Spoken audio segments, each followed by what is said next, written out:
All right. Well, we don't have any fancy intro music, but we do have Dirk and Harris for the first episode of Virtual Courtside. Do you want to sing for us? Did it. That's copyrighted. Yeah, I don't know. Is that TNT? ESPN? Yeah, see, we make our own. No, yeah. I'm happy that we finally, this all started. We were going to do an Arsenal cast, but now we're midway through the Premier League season. So we said, guess what? There's people always complain about no 2K League content specifically, no pre-draft content at the time. Any content at all. So I thought that, us putting our brains together, kind of been talking about doing this for years, honestly. And now it just feels like the time is right, especially heading into what feels like it's probably the biggest season that we've ever had in the NBA 2K League with the Players Association deal, the structure, some of the prospects, the draft not having nearly as many spots as it has in years prior to. So time is right. Yeah, time is right. If you guys didn't catch the name, this is Virtual Courtside with Dirk and Harris. We spent a lot of time figuring out the name and a logo, as you guys will see. Haven't gotten the logo quite yet, but eventually we will. We'll get there, I promise. But yeah, so today will be our first episode. We're going to do a little pre-draft preview. We're going to go team by team, kind of talk about where everybody's at. We're going to go through the draft order, and then we'll talk about the teams that already have their full rosters. So we'll do a pre-draft podcast, and then we'll do a post-draft podcast. And then obviously throughout the season, we'll probably be doing this twice a week, depending on how lazy we're feeling. I think, it probably depends the magnitude of certain things that happen. Yeah. Our league, there's a lot of moving pieces where one day can be completely different from the next, especially I think we were talking trades as this postseason has really started to show with all the players being swapped, picks being moved around. So I do not expect that to die down. I don't know when the trade window. You're the trade window guy. I don't know when everything shuts down. No idea. I know that there's no trade window now. The trade window opens up tomorrow for the draft. Like right when the draft starts, the trade window opens up. Yeah. So we could say once a week. It'll be a lot of podcasts like this when we're in person, just doing it out of hotel rooms. Yes. So that'll be the vibe. All right, let's get things underway. So let's start with the two big pieces of news. I don't want to minimize the news, but let's start with the news about the retirement. Lord Beezus, he's officially retired. Been in the league since as long as I've been in the league. He's been in the league since season 2. Member of Pacers Gaming, member of Jazz Gaming, member of Dukes and Finitos, member of the 3v3 champion Dukes and Finitos team. Was a major part of those Jazz Gaming teams with Splash and Rhea. Got to a finals, fell to the buzzsaw that was the season 4 Wiz.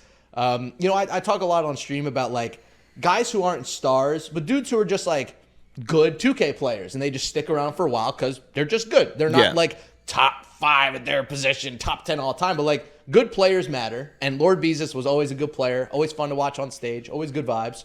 And now a proper send-off the day before the draft. Yeah, there's some players who at certain positions were ahead of their time, right? Because when Beezus came in, and if he had to play power forwards, which when he was there, that's when Ramo was on his little post-scoring hop shot build. But in terms from a defensive standpoint, I always say this is where the Xbox genes kick in. People always saying Xbox Xbox swing and Xbox rotations, PlayStation sweatpants. So that's where for him, I think that when you are as good a player as he is, not even just in the game of Pro Am or at the league level, but also in my team, just an overall good 2K player.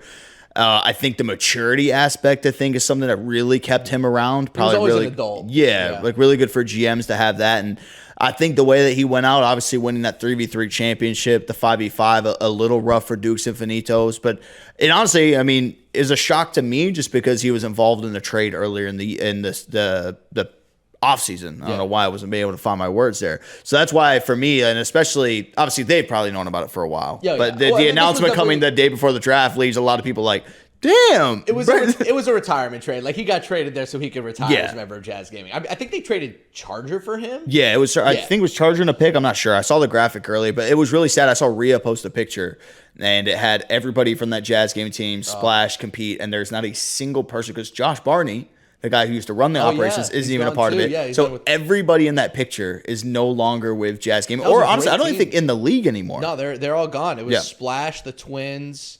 Who's the lock? Lottie, that's right. Yeah, Lottie. And then, of course, Beezus. I remember Beezus the most from just, honestly, that season 4 run. You mentioned ahead of his time, power forwards were not really taken seriously for a long time in this league. No. And I feel like he was one of the first guys where a coach or GM went to him and said, hey, we need you to to really be like a pillar of our defense. Like, we need you to like really like stand down there, get in the lanes, get steals, start the break. And I just remember their whole run to the finals being Rhea and Beezus getting stops, kicking it out to Splash, transition threes. And that, like, they ran the table during that season 4 playoffs when we were in person. And then I remember just how emotional that whole team was when they made the finals. They seemed like a really close group. I remember JT is telling us some really crazy stories about that season 4 Jazz team too. So yeah, it's just, Bees was a great player, a proper send-off. We'll see. Maybe coaching in his future. Well, that's what, anytime a guy who is retained retires. Yeah. It is always strange because you're like, you're guaranteed to at least be a part of the 3v3 year before the ad drop period comes around. But you're almost guaranteed that full contract and a chance to earn those winnings. So I feel like when you are somebody in his position, I don't know what teams are still actively looking for coaches. I know there's a lot of hires recently. Yeah. There's got to be something in his future. I know that he wanted to jump on the broadcast sometimes with us too. So maybe this year we get some more Lord Beezus appearances. You know, it's interesting. Now that you mentioned that, he could have stayed on the broadcast, or he could have stayed on the team through threes and then left in the middle of the season through like wave ad. Yep. What that probably means is that they're going to draft somebody to play threes, because that means that, you know, you would just assume that Rhea would play threes. But if they're letting him go beforehand, I don't know, maybe there's some rule against like retiring midseason. I don't know how that works, but that is, it's very interesting timing. It's very 2K comp games kind of timing, just throwing people off the board, waiting for the day before the draft. Nobody knows we need a power forward. Classic comp. I did the little interview with him at the combine, and then it got memed by Ballsack Sports. Really? Yeah, you didn't see it? I didn't know. I interviewed him and said, "What are you looking for out of the prospects?" And he goes, "Intangibles." The first thing that he says, and I go through scrolling through my timeline. And I'm like, man, what's all this commotion with this clip? And yeah, it was Ballsack Sports saying, "What kind of intangibles do you need to play the game of NBA 2K?" I was like, yes, we made it to Ballsack. We finally made it. We've leveled up. We've officially leveled up our game this offseason. We went from ESPN 2 to Ballsack Sports. We've done it. We've made it. Well, speaking of coaching, that leads us into our second big news of the pre-draft day, of the final day of pre-draft.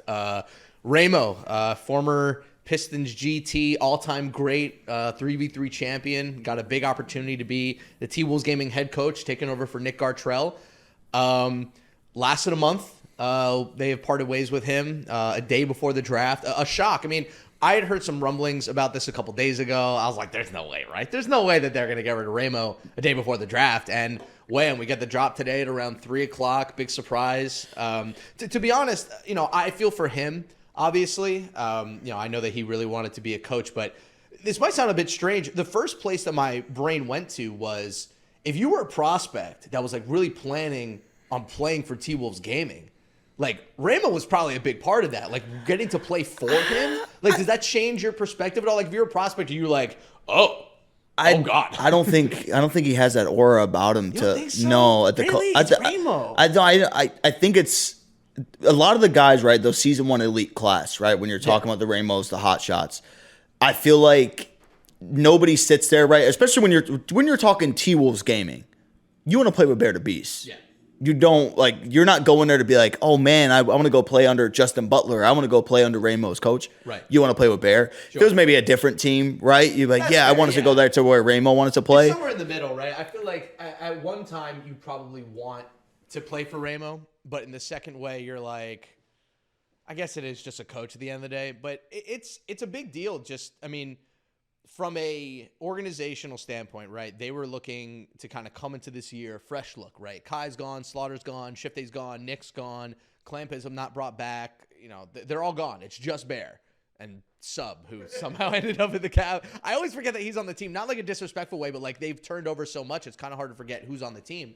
But like, I feel like they were really hoping to get some organizational structure in from this year and avoid this being kind of a bridge year almost, but I almost wonder if that's an unavoidable part of this season for them now. Like, I don't know what their plans are at coach now. I mean, the coaching market very much is kind of clearing up. There are some guys who I'd recommend for the position, but at the same time, I don't know if there's anybody out there who's going to give you the same impact that Ramo was probably going to give you this year. I feel like they're probably just going to be like, all right, we'll find somebody, we'll get through 3v3, and then maybe we'll find a coach for 5s. Yeah, it was going to be interesting because I think when you have played, like, this is the one benefit, right, in terms of players want to go play for somebody. Just speaking for Ramo himself, you know the knowledge of the game that he has. And, when it starts to get towards the end of your playing career, what's the best thing that you can do? So you can go transition, you can go immediately over to start go playing.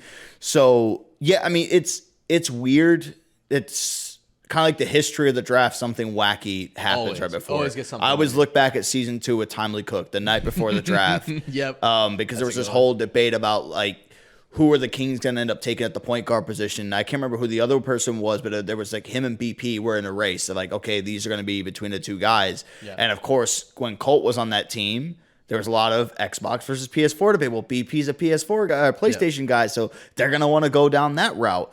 And so, yeah, add this to the list of kind of wackiness. I mean, to be on the job for a month, to go to the combine too, talk to him plenty of times when we're out there. He was thrilled to be their coach. So, and also I will say, with how the center class ended up being a little bit lesser than anticipated, I think it's kind of, not that it's a bad move, but like, it is also unfortunate that like he's not going to be able to just jump in the draft pool and get picked. Like he told me at the combine that like there were teams that were interested in picking him up, and like he could have played again this year, but he just chose not to. So like I just wonder. I wonder like what his future is. I wonder if he's done with the league. Is the league done with him? Is he going to come back as a player? I have no idea. But this is such a shock. I mean, stuff like this has happened. Hold on. I knocked the cord out. There we go. Stuff like this has happened in the not the stuff exactly like this, but you just never expect stuff like this to happen to T-Wolves Gaming, right? Like they have been one of the premier organizations of the league for a long time now. And for them to drop a press release like that 24 hours before the draft, that's the most shocking thing. Like this is the T-Wolves doing this. And it's like they're a standout organization. Like I think we put the Raptors always like at number one, just from the Shane Talbot days and the foundation that they laid, and kind of like the T-Wolves piggyback off of it. And it was just a weird press release too. It was just they've parted ways, and then just immediately says the next paragraph, we are immediately searching for a new coach, and I gave some info about the team. Yeah. So. Yeah, well, it's definitely strange, and I guess like the good part about it, for like if anybody's a T-Wolves Gaming fan, or if you're a bearer of the organization, who's been the man that's been in their corner from the jump when they came in and won the championship? It's JB. Yeah, and JB, the reason he has a coach is because he has another job with the T-Wolves. He has another thing that he has to do. So while you said there's definitely a lot of coaches being picked up. Yeah, I think with a team like the T-Wolves, if I were to get an offer from them and I'm a part of an organization right now, maybe I'm not getting paid as much, or maybe I want to go to be over there. Coach Poach. Or you could pull somebody from the community too, which, I mean, I feel like there's a lot of, I definitely feel like there's some people qualified, but I think it's different at the league level compared to doing it in Pro-Am, where a lot of these guys don't even put their teams together. They just give them a brand to represent. So that's an interesting take. I wonder if I'm sure there are probably a couple of coaches out there, because I mean the T-Wolves take care of their guys. I interviewed for them back in season 3. You did, yeah. And I don't think I've ever told anybody that. I think I've maybe told like you and a couple others. I knew, and then you chose to be a player, and then you ended up back with me anyway. Yeah. So they'll be in good hands no matter, honestly, whoever they go with. Final thing before we get to the draft. Do you think this affects the way they draft? Or do you think they're still going to end up with basically the same team anyway? I think it'll stay the same. Okay. I still think at the end of the day, I think historically JB has been a very analytical person with the way that he's been going. Arguably the best drafter of all time, especially late picks, because obviously they've not had a top pick in a really, really long time. I mean, they took DJ Too Cold, they took Clampism, they picked up Slaughter at the end of the first round. They've picked up a lot of talent over the years, and obviously they were the ones that ended up nabbing Bear back in season 2 after his crazy fall. What was he, 13th overall, I think, that year? Yeah, something. I think they'll be fine, because I still feel like while you do bring in a coach, you value their opinion, it is a group effort. And, of course, I feel like Bear's got himself to the level, and rightfully so, to where I feel like if he should be able to control, honestly, every aspect of their roster. That's what I think it's going to be. I think it's going to be less that they are going to change the way they draft, and more of they're probably going to look, JB's probably going to look to Bear for confirmation on the picks versus looking at like Ramo first. Like I don't know what Bear's relationship is with JB when it comes to the draft. Like obviously players and orgs, they have very different relationships on the court than during the draft. But if they're going to draft a 2 guard for Bear, he's probably going to go to Bear and be like, all right, are you okay? Like, this is the guy I want. Yeah, obviously, you want to ask everybody's opinion, and for backcourts especially. Yeah, for sure. But, I mean, even for that front court, I mean, you want to make sure sub feels somewhat comfortable during that. But it's another team too, right, where we didn't see Bear play any type of 3v3. So is that maybe something that's changing? Does Bear want to play threes this year? So you're kind of building around that and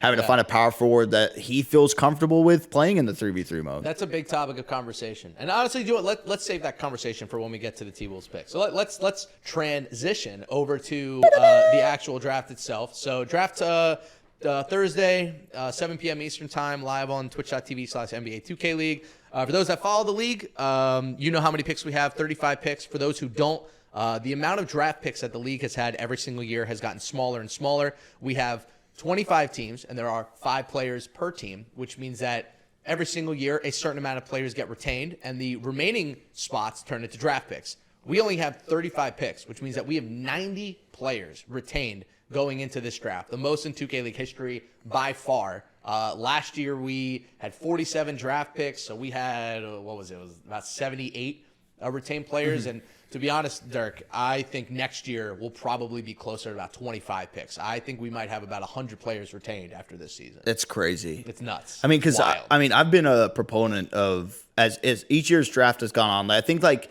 the sweet spot to get the rest of the elite level top 2K guys in the world was season 2 and season 3 draft. After that, I'm like, there's going to slowly start to have this drop off, and especially in certain positions going forward. I feel like now we're hitting that point. Definitely. While there are still some elite level players, like when you look at the point guard position, right? It's Benzo, everybody else. Where are you truly ranking them? You know, you got to move it just by like a needle if you want to put somebody above the other.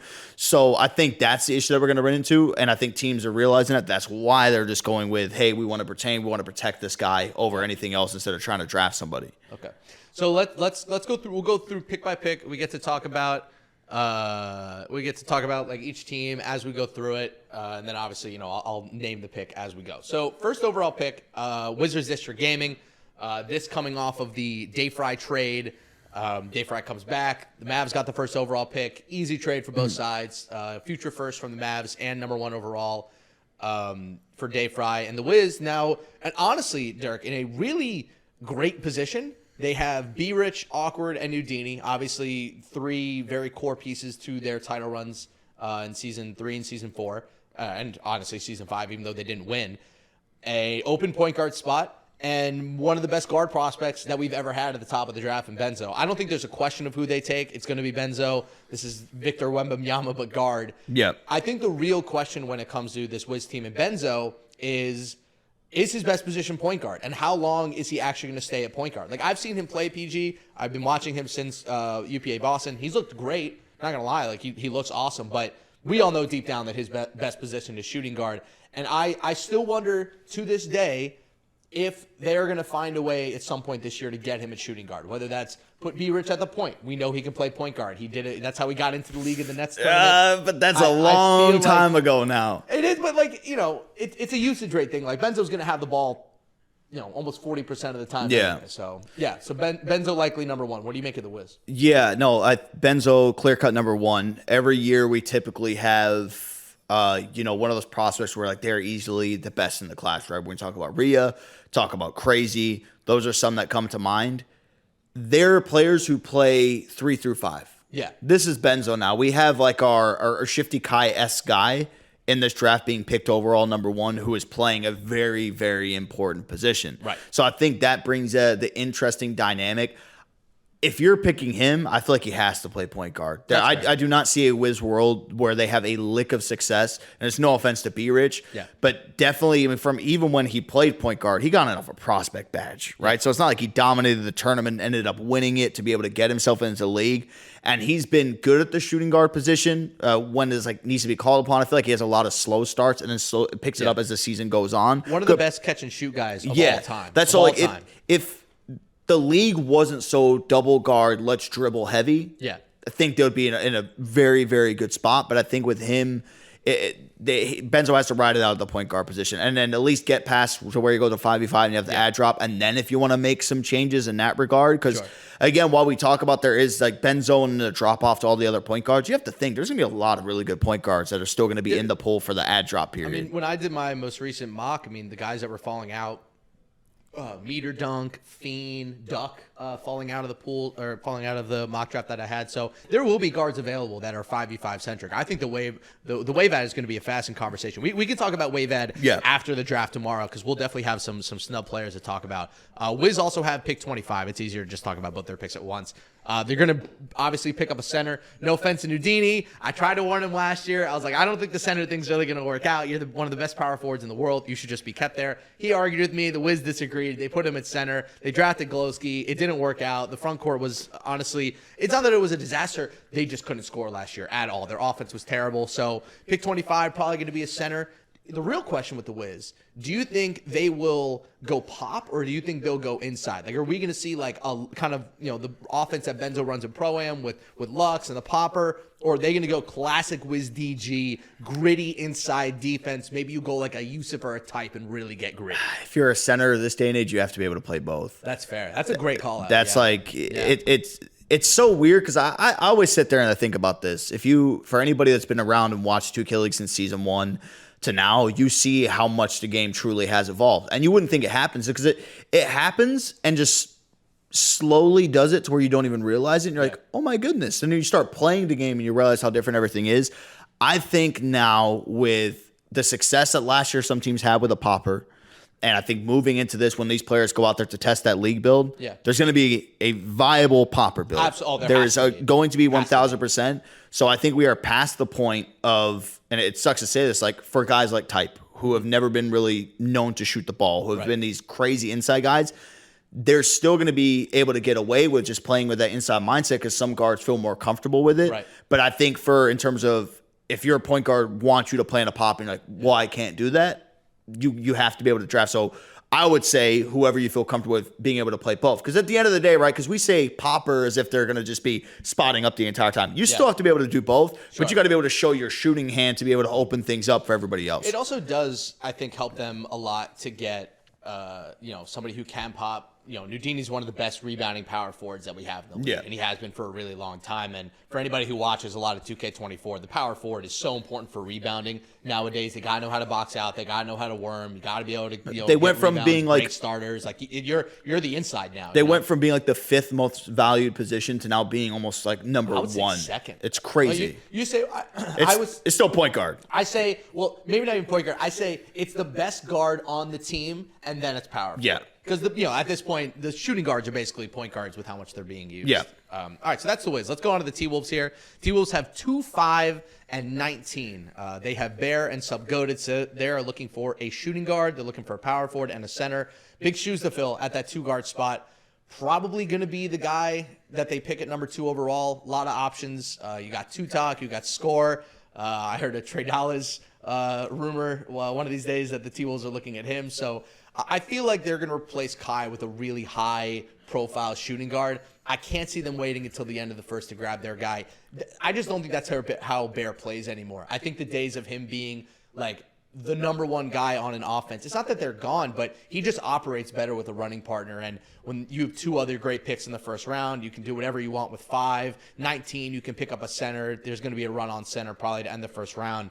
I feel like that number 2 pick almost has to be a shooting guard. People were arguing Jay Bullen to me, but if he doesn't want to be there, you got to go guard. Yeah, I think you are in a position to where you're looking at the shoes to fill from years prior, and Kai's been one of the best players in the world. So those are massive shoes that you do have to try to fill. And yeah, it's probably Tutak. I think it's safe to say, especially with all the hype that's around there. Yeah. So while I still feel like for me, when I watch Tutak, I think he definitely has the offensive capabilities of a shifty Kai. I think the defense that Kai brought is something that you just cannot replicate at the guard position. That's what makes him all world, right? But like in terms of when you looked at how free flowing, if the T-Wolves could get you stops and how good Kai could run a break, how good Bear could run a break, I think Tutak could probably be that guy that can give that to you. Because if you look at any clips that Tutak has had over this entire pre-draft, it is him just running up the score line, getting himself some easy shots, but also transition that to the half court. I'm interested to see how the T-Wolves play defense this year because their defensive system the past couple years was very predicated on having the lock and the shooting guard, having whoever the lock was, whether it was Clampism or Shift A and Kai funneling guys down low into the power forward, but if you don't have that same skill level, like what is their defensive system going to be? I think now that you have Sub-Goated in here, who's, I don't want to say a better one-on-one defender than like a Clampism or a Shifte, but like he's a very different lock than what they've had in the past. And obviously his offensive capabilities we saw last year are pretty sick. He's gonna be a lot more aggressive than Clem. That's the thing with Sub-Goated and a lot of stage locks is that we saw it even too from Jay Snags and threes when he had to go play lock. He was the most aggressive lockdown. Like he was taking gambles, running out there, trying to get the bump steals constantly.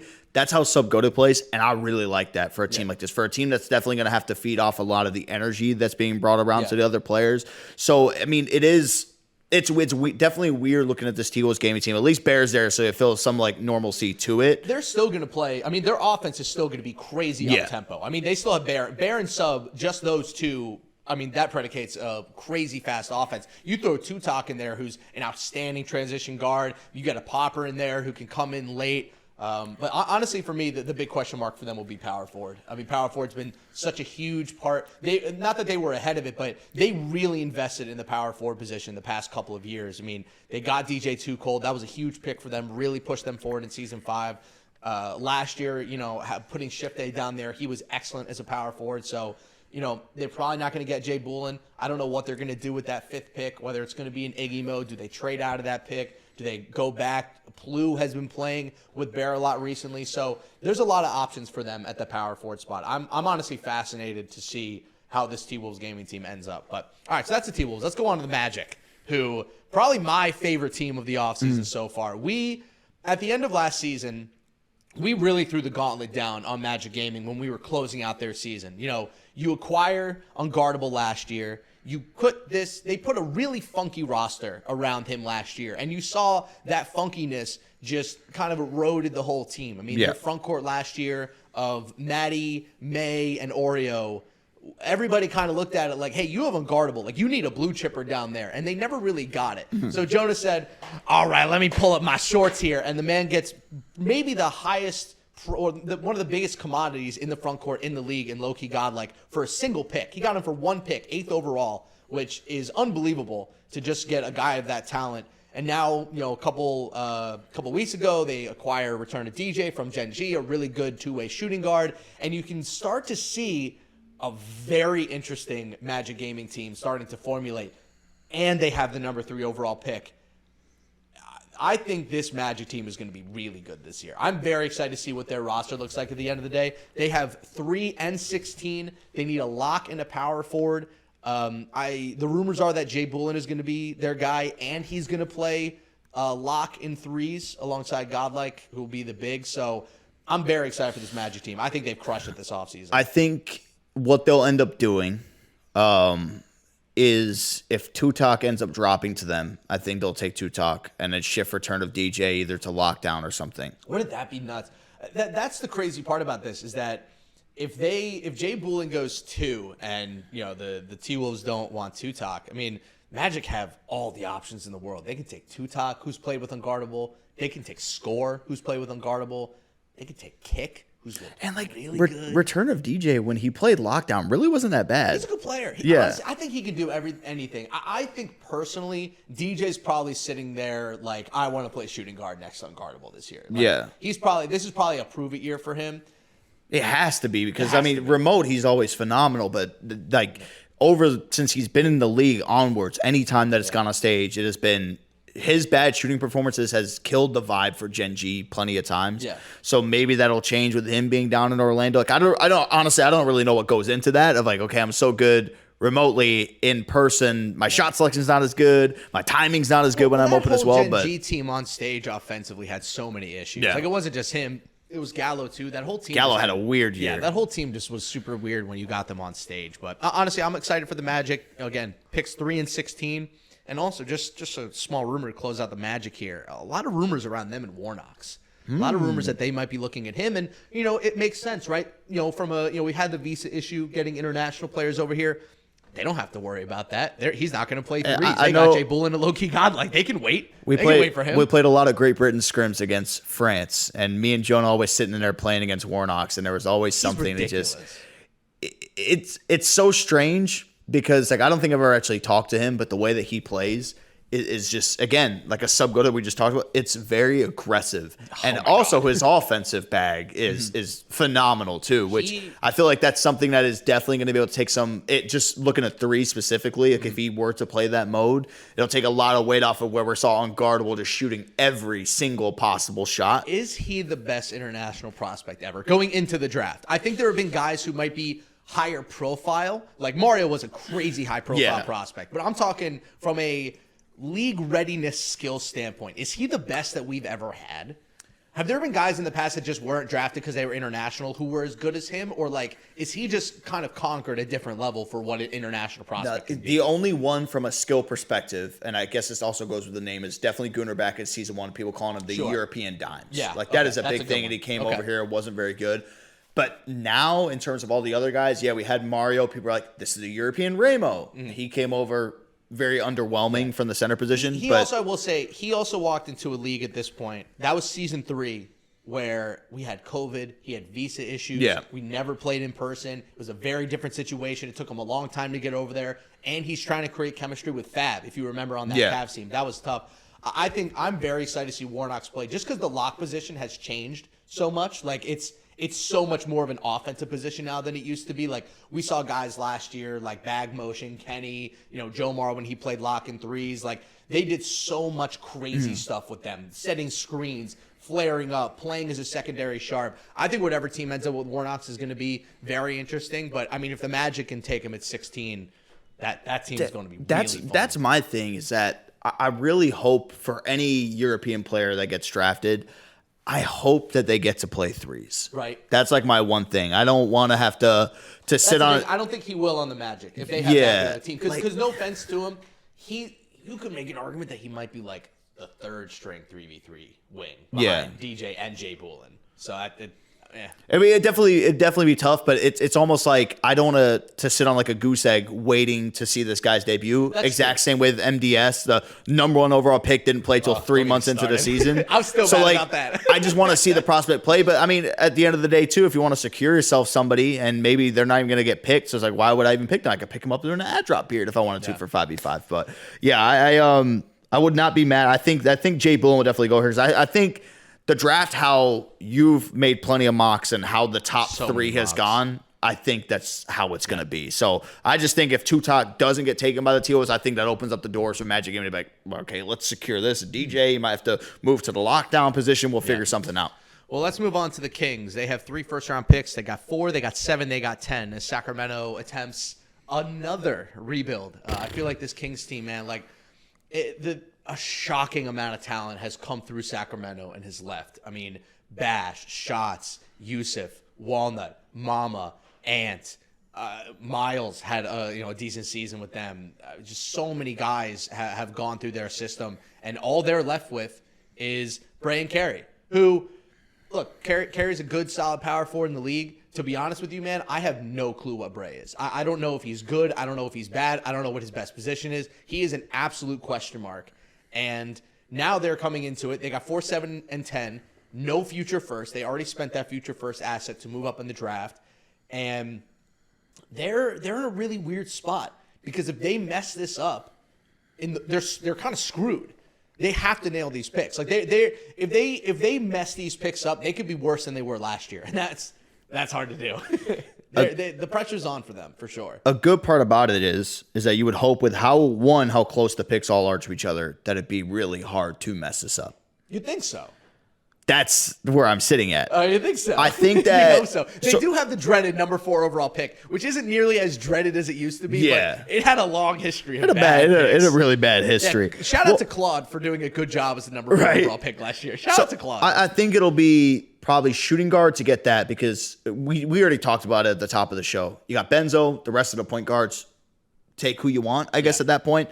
So I feel like that's when you would look at the shooting guards, which probably Trey or Score, or one of those two. I love Score. And for then them. Just a high profile, high usage rate shooting guard. I'm wondering. I doubt that this would happen, but I've been thinking about it lately with the Kings, with BP's kind of resurgence. Do you think there's any chance, or do you think with how ugly that season was, and he's even openly come out and be like, I was immature back then, I messed up. You know what? And it might be best for both. Like, you can go both ways with it, right? Like, on one side of me is like, yeah, that narrative and storyline's awesome. But the realistic side, he was like, is the organization going to want to do that again? I don't know. I mean, I don't think they pick a point guard until 10 anyway. Like, I think they'll go shooting guard at 4. I think they'll go best lock / big available at 7. And then I think they'll pick their point guard at 10. But look, this Kings team, like, the pressure's on. They were embarrassingly bad last year. Yeah. We don't have to beat around the bush. They were really, really bad last year.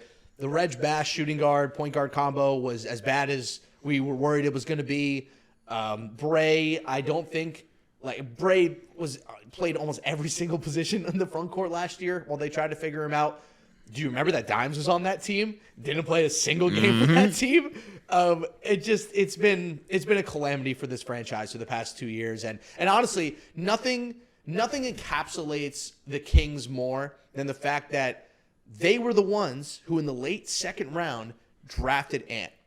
Could you imagine if they just handed the keys to the franchise to Ant instead of trading him away?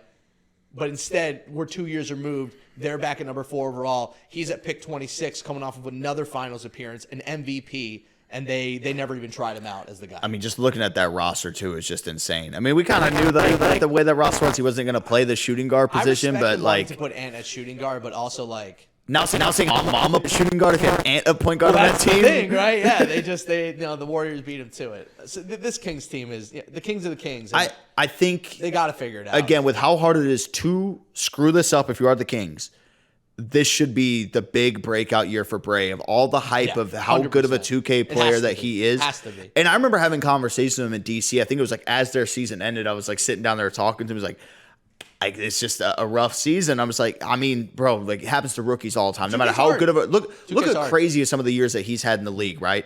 Coming in, all this hype. We'll talk about nothing. The Lakers. We'll talk about nothing. The Lakers. So yeah, no, I think I have faith in them. I really do. I know for an organization with kind of a history that just doesn't have this good track record of being able to, solidify themselves as being a top team.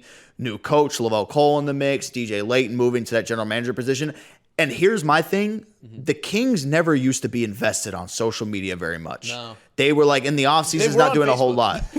But they always have these crazy Facebook metrics. See, but now they're so actively engaged, and Lavelle coming so deep from the community, DJ, they're more involved, I feel like, than they have been any other single season. Yeah. So I think that's a good sign. I think it behooves them to take score 4th overall. Behooves them. I think they have to take score at 4, and they have to get good fast because a guy like Score can be like a face of your team for a long time. Like he can be, I think he's going to be a part of kind of like the next generation of great shooting guards that's going to kind of come through. They need to be good, or he's not that he's going to like demand to be out, but like he's a high quality player who's going to want to start collecting wins and money fast. So if you're the Kings, there's a really high profile guy. You got to win, and you got to win fast. The good part about it is that you're starting off with threes. Yes. And if you are good at scoring, you will be just fine. You will be able to at least get yourself and keep yourself in games, and 3v3, anything can truly happen. Score is going to make them really watchable this year. Yeah. And I think, honestly, at the bare minimum, that's what the Kings need to be watchable. All right, so we talked about the T-Wolves already. They have the 5th pick. Let's go to the 6th pick with Hornets Venom GT. I got a lot of flack this week for maybe going in a little bit too hard on them, but it's okay. I mean, look, they have had for a team that's won 2 banners, they have had more roster turnover than you would ever expect. I mean, the team back in season 4 was Sherm, Rigby, Trapp, Crown, and Pete. And the Doug's. only player left from that team, and Doug's on the bench. The only player left from that team that's even in the league is Crown. They've gone through so many guards. They went through King Hod. They went through Glenn Ratty. They went through Bougie, Antoine Love. They tried Rigby a second time. And then they trade away Antoine Love. They bring in Spam. They trade away Spam. And now, I want to say all they're left with, but like all they're left with is pick 6, 14, 17, and then Saint and Crown. It is so peculiar. It's very peculiar, but they keep winning, man. Every single year, they keep finding ways to win eventually. I mean, you look at this past season, if there was no Antoine Love, their 5s would – I don't think it's anywhere watch. near. I'm so happy we didn't have to watch that. I'm so happy. Yeah. It would have been a nightmare. So, I mean, I think it's – with the like you just said, right? They always find a way. They have that resiliency, whether it's people changing positions. Do we know if Saint's going to be lockdown again? Is he going to play power forward? Is Crown going to go center? Is Crown going to go back to power forward? I think that this is kind of the luxury you have, though, when you do have 3 picks that, aren't terrible to really have with some of the players in this pool. I think the only weak spot is that when you're looking at the guard class, it's kind of okay. Are we going to be able to find us that guy like Antoine Love last year who's going to have to score almost 30 points a game for us to make things interesting for us to go out there and win? It's not really an organization that you want to send a young guard to build up. Yes. I think that's the big issue. They need somebody who has already a little bit of irrational self-confidence. Yeah. Like you kind of need that guy who's like, if you're being yelled at by Saint or Crown, be like, I don't care. I'm going to keep playing my game. You need to have mental fortitude to play on that team. This is an organization who we always bring up the term league ready. Yeah. They needed a guy who's ready to go in. Honestly, they need a guy who's proven in the league already playing at a high level position. I have BP for them. I like the new mature BP who's really focused on winning. But that's the thing. There aren't that many guys. Like if you're talking about league experienced guards who like want to go there, it's like you're talking BP. You got Duck in this class. Tay was on the league bench last year. Book has played really high level. Like there aren't a lot of like league ready guards. So when I look like, all right, who would be sick on that team? Man, BP would start every single game for that team, 3s and 5s. And also, Big West loves himself a redemption project, man. He is Mr. Redeem Team. So I like whether it's BP or not, I am interested to see how the Hornets play this. I think they'll go off the reservation a little bit for one of their picks. West just loves to do his own thing. And honestly, I respect it. Like he's got balls. He's got more balls than half these GMs. But look, I think Fluke Lock will be the pick at 6. We saw how good they were last year. The Fluke Crown Saint front court was legit good. I will say, though, one thing I do want to bring up about this team, and then we can talk about them a little bit more at the end of the first round. I want to see if the Saint thing was real because he was great defensively, but down the stretch, he really struggled shooting the ball. Like he was not. Honestly, what it ended up being is that he's very used to shooting the ball out of a specific corner because he was locked down, so he would shoot a lot from like the left side. He was shooting a lot from the other side of the court, and he was struggling. And then they switched him to the other side, and he was better. So I'm interested to see, was the Saint to power forward thing real, or are they going to have to find a way to kind of maneuver around that? Not to say that he's going to be bad, but if he's the reverse Plu, where he's like an insane defender, but he's shooting terrible from 3, Plu was 70% from 3 and couldn't stop me or you on a pick and roll. Like, I'm interested to see how that front court works, but I mean, Fluke's right there. He's right there. He's staring you in the face. I think that's, again, speaking of like the new age of 2K, I feel like if you're a lockdown, you can go flip over to play power forward at a high level now. Yeah. Because how often are power forwards guarding ball now? Yeah. But with all these rotations that get thrown into the mix. And again, we saw this a lot last year. Eastern Conference teams probably did this more than anybody. The teams, when they really need stops, they started putting the lock and the power forward as the 2 defenders up top and moving both guards to the corner.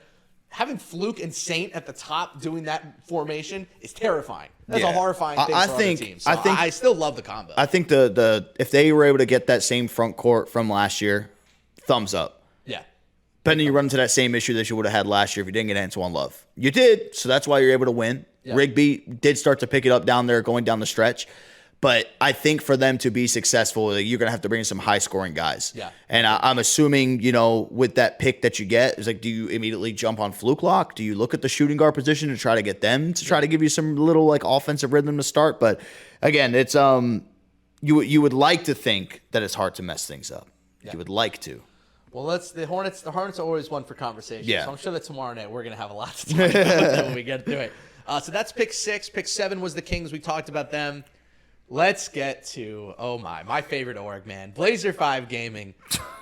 What a crazy offseason for them. They had a really, honestly, I will call last season a great season for B5. We went into last season thinking that they were going to be absolutely awful. And they ended up being serviceable to good. Like, they made the playoffs. They were fun. They made a bunch of runs in a bunch of different tournaments. And then they proceeded to tear down the entire team. And they are left with Claude, who I think is good, but I'd still say that is relatively unproven as like a number 1 option on an offense. And they're left with Chaos, who is not unproven as a number 1 option on defense. He can very much be your back-end pillar and you're fine. But the issue that they're stuck with is that they have picked 8.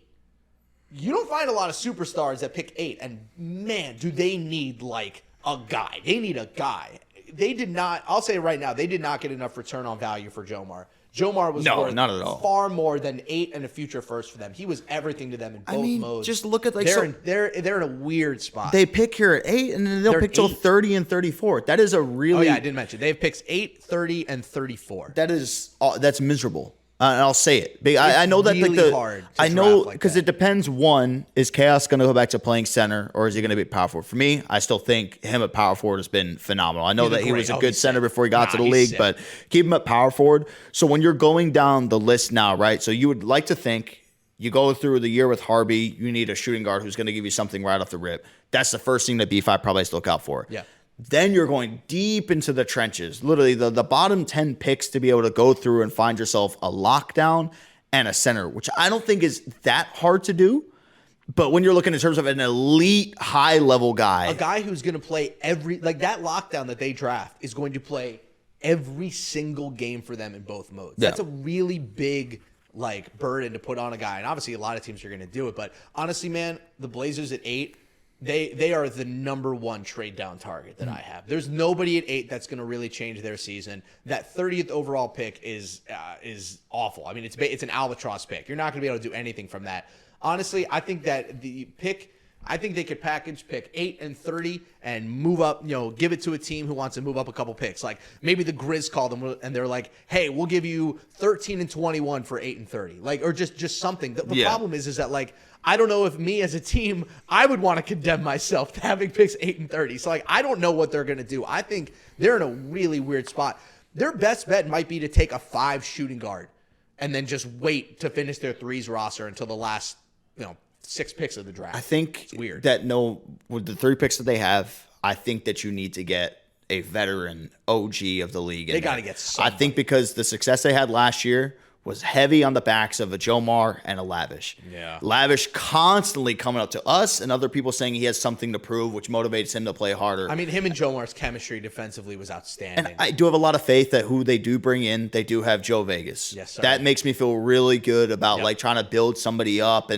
But I feel like at the same time for an organization like this, especially coming off of last year, I think they're probably expecting results like right the fuck now. Yeah, they're going to have to nail these picks if they want results right away. But look, the Blazers perennially have been one of the better teams in the league. Like, honestly, you look through the league history books, and the Blazers have always been towards the top of the league, whether it's making a random run in a tournament, sneaking into the playoffs. They've done really well in the ticket throughout the history of the Western Conference. My memory could be wrong. I think they've made the playoffs 3 times through the ticket. I think. It could be misremembering. Who, the Blazers? Yeah. So what, season 3? So it was last year. Season 3 and last year, right? Or I think was it last year? Was it season 4? Did they do it back-to-back years? Season 3 they did because I remember Mama dancing on camera. Yeah, that was season 4. Did they make it and then lose? Yeah, because that was the Bash Goofy team. Yeah, where they played the Knicks in the ticket finals and nobody cared. Yeah, and they all played different positions and then they made it last year. So it would have been, I guess, 3 times. All right, so that's the Blazers again. They got pick 8, 30, and 34. We will have a lot to talk about with them tomorrow. Jazz Gaming, they have pick 9, pick 20, and pick 28. Pick 28 they get from the Lord Beezus retirement. The Jazz right now only have Kaze and Rhea. 2 pretty good pieces to build around. I like the picks that they have as well. 9 and 20 are 2 quality first-round picks. They're probably going to end up with a decent backcourt. Pick 28 is there. They can go 3v3 big. They can wait on a guard. They can really do whatever they want here. I like the position they're in. I think they're in a good position to trade up if they want to. I think that pick 5 for the T-Wolves might be something that they're looking at, but I like where the Jazz are at. I mocked them Trey Dollars, obviously after his insane UPA. Great threes player. We saw him last year with Dot Squad, but I think this Jazz Gaming team, I understand why they've been kind of iffy for so long. I mean, you lose a guy like Splash, it's so hard to recover from that. They didn't really get properly compensated last year for losing him. And now they're kind of coming into the draft this year with the 9th overall pick. And it's like, all right, we have a chance now to really find a guard who's going to define our backcourt for years to come. And I like where they're at. And I also think that 20th pick is really sneaky. I think they can come away with a really good player at that spot. Yeah, I guess I really like Kaze, obviously being the lockdown for threes. I loved what we saw from Rhea last year. Yeah, Rhea was I think like those are two guys capable of making game-changing plays. So now when you're looking at it, right, you immediately start to look over at the guard position. Yeah. And with the pick that they have, I don't think looking at them with the pick, what was it, number 9, and you said 9 and 20. I have Trey Dollars for them right now. I think that could be a good one. I wouldn't have said Trey Dollars if I didn't see him play threes last year. Threes last year, he just crushed it. Well, that's the thing. It's like, and this is a message to any prospect / league pro. Like, you will always have a chance to add things to your game. And Trey was not a threes guy, and he walked in, and everybody was like, "Hey, you can't shoot off the dribble," and he went, "Watch me," and he did, and he was sick. It was just a good way of like mixing everything up, and I liked how rec combos played. It was very flashy, but a lot of threes guards getting the rhythm of over dribbling. Yeah, Trey Dollars being a guy, it's like, oh, I just have to make 2 moves and I can just run straight to the basket, or I can shoot this open 3 off a pass. I think that team was really good, but like he himself individually was phenomenal, and then how he just played over at UPA. So I definitely think that's kind of like the secure pick that you do have to go with probably that early to solidify it, because I still think, right, when you're talking about what's another point guard, Mooch was somebody rumored with the whole Raptors situation that he was going to get traded to the Jazz at some point. Can they wait that long and then be able to get Mooch alongside him? So I feel like they're in a good position. Obviously with Beezus leaving, I was very excited to see Kaze, Beezus, and Rhea load up and play a game. Great. But, you know, things happen. A lot of good power forwards that are still going to be out there for him too. So I think the Jazz are in it's so tough because it was so easy to give analytical breakdowns about the top 3 teams. Like, yeah, these guys. But the drop off, that is the only thing that worries me. And it's kind of like that ticking time bomb, okay, of who is going to be the first one to really adapt to this league level out of all these other new incoming prospects. Yeah. And I think that the conversation that we always have year in, year out is just always guys with league experience. Right. They're going to get valued higher than these brand new prospects who have never played at the league level. Sure. Look, I'm excited for this Jazz team this year as I continue to cough and fail to clear my throat. Let me do it one more time. Jazz are just in a good spot. The funny part is that last year is going to go down as like one of the all-time great forgotten good seasons by a player. I thought Rhea was spectacular last year. I think it is imperative for the Jazz to find just one. I don't like if they find both, it's huge. They need to find at least one guy in their backcourt that they will retain going into next year. Mm-hmm. Just one. Like if they find both and the point guard and shooting guard they draft this year are their backcourt going into next year, woohoo, we're popping champagne, but like they just need one. Find one guard that you can build around going forward, whether it's Trey Dollars or the point guard you take at 20. It just has to be one. They can't go into next season with nobody with more inconsistency in their backcourt. Mm-hmm. That'll be 3 straight years for them. Yeah. So they got to calm down. All right, so the Kings are at 10. We'll pass them since we've talked about the Kings a lot. Let's get into the Hawks. Again, one of my favorite teams in the league. They have pick 11, and the last pick of the draft, pick 35, so they get Mr. Irrelevant this year. The Hawks come into this draft with, in my opinion, the best roster that they've had. They got MDS, the number 1 pick from last year. They got underrated GOAT, who they picked up from the Sixers. And they got Glow, who they picked up from the Mavs, one of the better defensive centers that, honestly, we've had in the league since he got here in Season 3.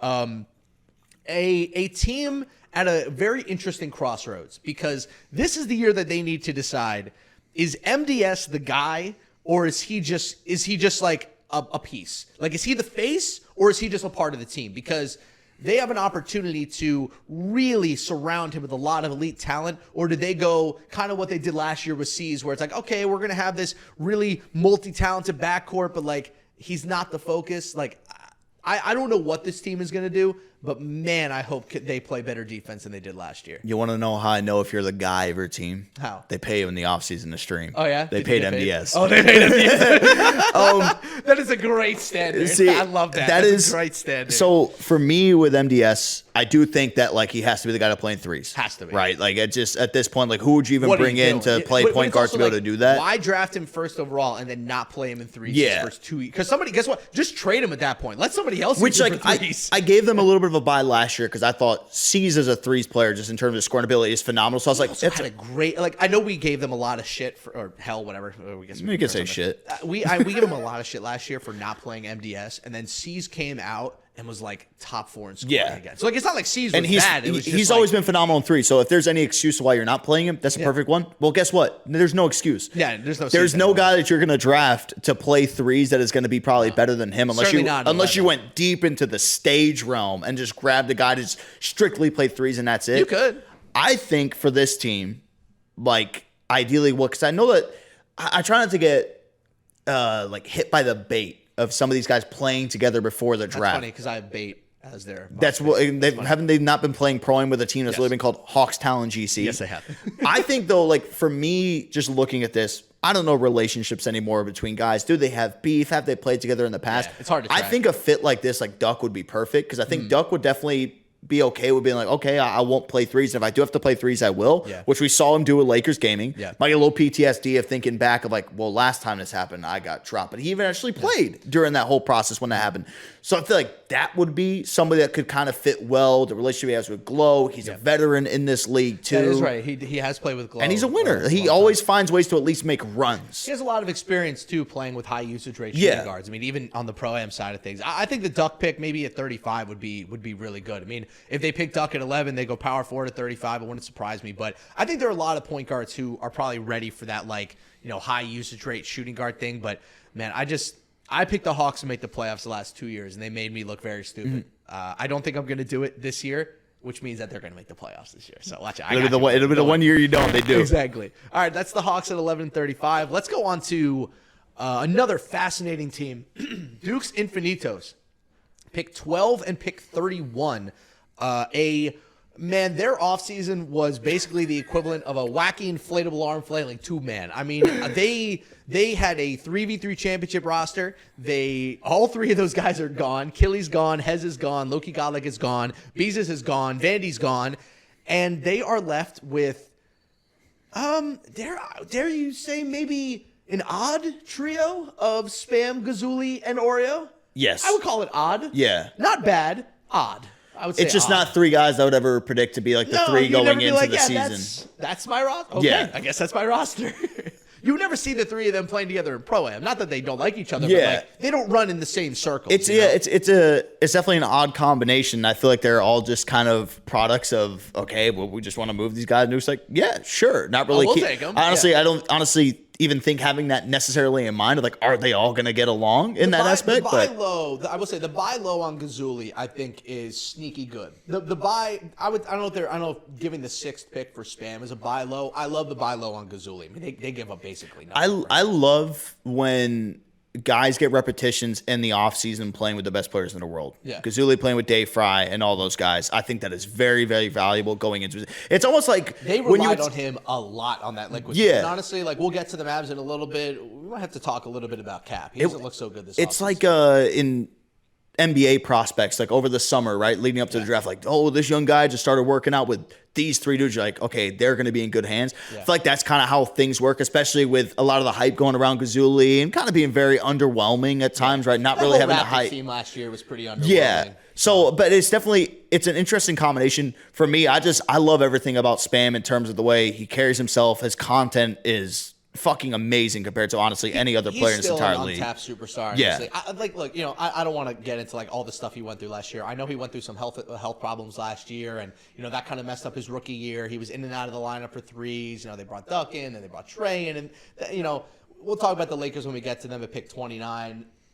It's a funky franchise, so I'm not surprised that Spam had a funky year, but he's going to be the face of this team now for Dukes, and they're going to be able to supplement him with a lock and a power forward who hopefully are going to like really make that team defensive and take them serious. Well, here's the interesting part too. Well, first off, shout out to Mario as well, getting the coaching job. Right. Awesome. Kind of a full circle moment, I feel like, with him being the face of Dukes for 4 or 5 years now. Yeah. What could make this team even more interesting, we were just talking about, I would never picture these 3 playing if you throw a European prospect in there. Yeah, that would definitely make it one of the more rosters in NBA 2K League history, just looking at it, like, that's a team. These guys are all playing together right now. But obviously, if there is a team that's going to do that, it's probably going to be Dukes. It's interesting because I had Warnock's mocked to Dukes at pick 31 for the longest time. And then everybody else caught on that Warnock's is really good.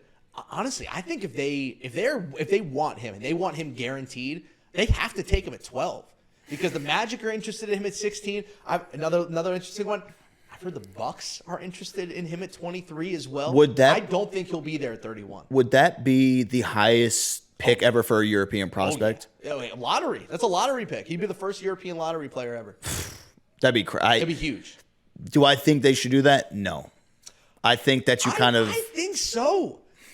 Do you know why I think? Because, first of all, they're at pick 12. What guy are they going to take there that has the upside that he has from not just a player standpoint, but from a marketing standpoint for them? Be like, hey, we're the international 2K team. We have the best international 2K player. Watch us, follow us. We're the team. Like, he'll bring so much to them from like a marketing standpoint. I'd be down for them picking him there if he is going to be the guy to play the entirety of threes for them. I'll give you that. Yeah, if they're picking him just to be like, okay, well, we're going to run like a spam, Gazuli, Lock, and Scoria, or whoever plays the power forward moving them. Yeah. Don't pick him there if he is not going to play the entirety of threes for it, the lockdown I position. also think that like they really, really need a defensive pillar power forward. Like they need a guy who's going to come in and really dominate. Because like I'm not the highest on Oreo. I think Oreo is a nice, serviceable, average 2K big man. And that's fine. He'll be in the league for a while. He is a good, solid player. But like they need a guy down there. Whether it's an Ananias, maybe they pick up like a Jolo or something. Plu will also be on the board for them at that point. So I think it'll be fascinating. I think they might just drop the nuts and take Warnox at 12 and just be like, you know what? Let's go all in on international. Let's make this a thing. He's the highest drafted international player ever. Everybody, I mean, I don't know if you were watching the UPA European stream the other day. They had 1,500 people in there watching like a random Pro-Am tournament. And let me tell you, Warnox was the best player on the court in every single game that he played. So, yeah, I mean, I know that I think JLB texted me, I want to say last week. He goes, hey, you got Dimes' number? I'm like, I think so. I don't know why. He goes, well, he's scheduled to play an overnight over here in Europe, but he's not picking up the phone. And if he's not, then I have to play. So, like, I know, too, like, he's getting reps in with some guys from North America. I know E9 Ren is also getting, Aaron is getting the reps in, too. All the guys who played with him or played against him in eFIBA, like, all the guys that I were with are like, he's legit. Oh, I talked to, I think. Absolutely legit. I talked to Johnny a lot when we were at UPA, and I was asking about him. I talked to Dawsix, and it's the same reception. Definitely in terms of he has the hype. He has the respect, which a lot of players out there in Europe coming into the league did not have a lick of respect coming out for some of these prospects, but he has that. Yeah. So that's always a really good sign. He's going to be. I'm really excited for him, mostly because like we've never had an international lock like this, especially with how Lock is playing the 2K league now, where it's so offense based. Like you're the point of attack for defense, but like most Lock's jobs nowadays is to, I would say, instead of defend guys, you're trying to move guys. You're trying to get guys to certain parts of the court. You're trying to funnel them down low. It's way less like ISO defense, mano-a-mano, I'm going to stop you from getting to your spot. It's mostly just like kind of keeping guys out of certain zones and obviously making sure that dudes aren't wide the hell open. So that's Duke's pick 12 and 31. Let's get to the Grizz. I think the team that has had the most unfortunate offseason. I wouldn't even say the worst. I think just unfortunate because, after the season that they had last year, they come in, they lose in the turn, right? They go 2-4 with that CP, Reese, Dimes team. And, I think we came out of that season. I was thinking like, oh, I'm kind of excited for the Grizz next year. Like they have a really good team. Yeah. And CP, Dimes, they request out. Reese the God, he's gone. They acquire Cooks and Crush through a myriad of trades. They both don't want to play there. And now, through it all, we're back at OG Grizz Gaming, man. It's Vandy and Spartan versus the world. It's not, they didn't have a bad offseason. It was just unfortunate that they couldn't get guys to want to really commit to what AA and Lang are trying to build. And now they have to rebuild around two veterans who love Grizz Gaming. I mean, Vandy will play for the Grizz forever if he's allowed to. But, with picks 13, 21, and 27, I don't see a lot of star power coming into that team. I think their objective is to put out the most competent team they can and hope that Vandy can go up a level and take them over the top. I think they're going to be a sneaky good threes team. I think Vandy's coming for blood this year. Yeah, I think threes, sure shot, but it's kind of the same thing that we talk about the Grizz all the time is how they're going to perform in fives. Yeah. I think when you rank their offs, they had, out of all the teams that made moves, getting guys like Cooks and Crush, I'd say that's probably the best offseason. Yeah, for now, sure. is it very unfortunate that you got two elite level guys at their spots and they both wanted out, didn't want to play there, made it very clear that they did not want to be there, and now they're gone? That is super unfortunate because you're making money moves if you're the Grizz, if you're I double also A. think for what it's worth, I know that Cooks and Crush wanted to go to the specific places that they wanted to. I think they miss an opportunity. I think a trio of Cooks, Crush, and Spartan, you add a good shooting guard and another good big to that team. That's a good team. Like, you're going to compete with that team, but guys aren't from the grind. Yeah, I'm kidding. I think that they'll be fine. Honestly, when you have Vandy in threes, like I'm excited to see him back. I can't believe that he had the season that he had, and then he played one series. Yep, that's it. And we didn't even get to see it. I know that Kelly was great, but like, man, Vandy played 1-3 series last year, and it was off stream. It was off stream. Like he's one of the it's so funny we talk about like threes guards coming over to fives. He was one of the first and one of the best. And he the first season we had threes in the league, he was maybe the best individual player we had in threes, won them a banner. And if it wasn't for one of the most heinous upsets of all time, to be honest with you, that Pacers team probably wins the championship. They probably win the 3v3 championship if they don't get caught off guard. I mean, they walked into that series cold. The Seldon's team had already played a series and got an upset. And I'm not making excuses. They got swept. But, like, they don't get swept in that series, they probably win the finals. And to not see Vandy in threes the next year is weird. But we'll see what the Grizz do. I think they're going to try to get competent, quality players. I don't think they're going to get like crazy high ceiling, low floor guys. I think they're just going to try to target good vibes and try to make a good season out of it. It's going to be so. What do you say, Vandy point guard, or do you think it'll transition to shooting guard? I think if a point guard falls to them at 13, I could see them taking a swing. Like I've had Dynasty falling in a lot of my mock drafts. Like I wonder if Dynasty's on the board at 21, do you just take him and put Vandy at the 2 and say, do you know what? Let's figure this out. My thing is, and so I think that teams might learn from it last year. I hope they do. I think when you have your point guard not playing threes, I think it really hurts them. They don't stay warm. They don't stay game ready. I think that's why Radiant being at power forward and then going over to fives had that awful start. Couldn't shoot. I think it's because you have to think, right? Interesting take. You can be practicing and playing, that's whatever. But in terms of those guys that are putting more time in playing threes at the guard position, learning the dribble combos, learning their jump shots, they're playing 3 months straight of nonstop, and you don't sniff guard, which means that you're probably only playing pickup games to get your repetitions in. Yeah, you're playing 10. Then you get thrown into a competitive environment. That's not runs. Same, I always look at, for me, the positive side of things, right? Because there's a lot of negativity around three starting off. Whatever. I look at threes as like a scoring boot camp for guys to train for fives. Yeah, scoring in one-on-ones and getting double teamed up top and practicing your fat stops, your crabs, all of that. Yeah. So that's where I think it does hurt you a little bit. So you're going to have to find somebody, if you are the Grizz, which Vandy is going to play threes. If he doesn't, I will be mind blown. I will bang on Lang's door and I will demand that he puts him on the controller. That is going to be the scary part, because I feel like at some point you are going to have to try to mix things up, because we have seen, especially if you're bringing in a new guy who's never really touched the league before and you put him in. Same thing with Harry coming in. Harry was not as explosive as a guard. He was a phenomenal game manager. I feel like I don't know if you can get away with something like that if you're the Grizz. Do you know what's funny? Harry, how do I say it? Do you know what Harry is? Harry is like if you took a point guard that was really good in the NBA in like 2007 and you put him in 2023. Like Harry's got like defense, he's got dribble moves, he's got passes. Like he's like Andre Miller. You remember Andre Miller on the Denver Nuggets? That's Harry. But like you put Andre Miller in the 2023 NBA where like it's all 3-point shooting, it's all pace, it's all fast, and it's like, I don't know if this guy really fits. I don't really know if this is like his exact skill set, but hey, you make it to the finals. And we'll talk about NBL here, actually, right now, because they will pass over pick 14. The Hornets have pick 14.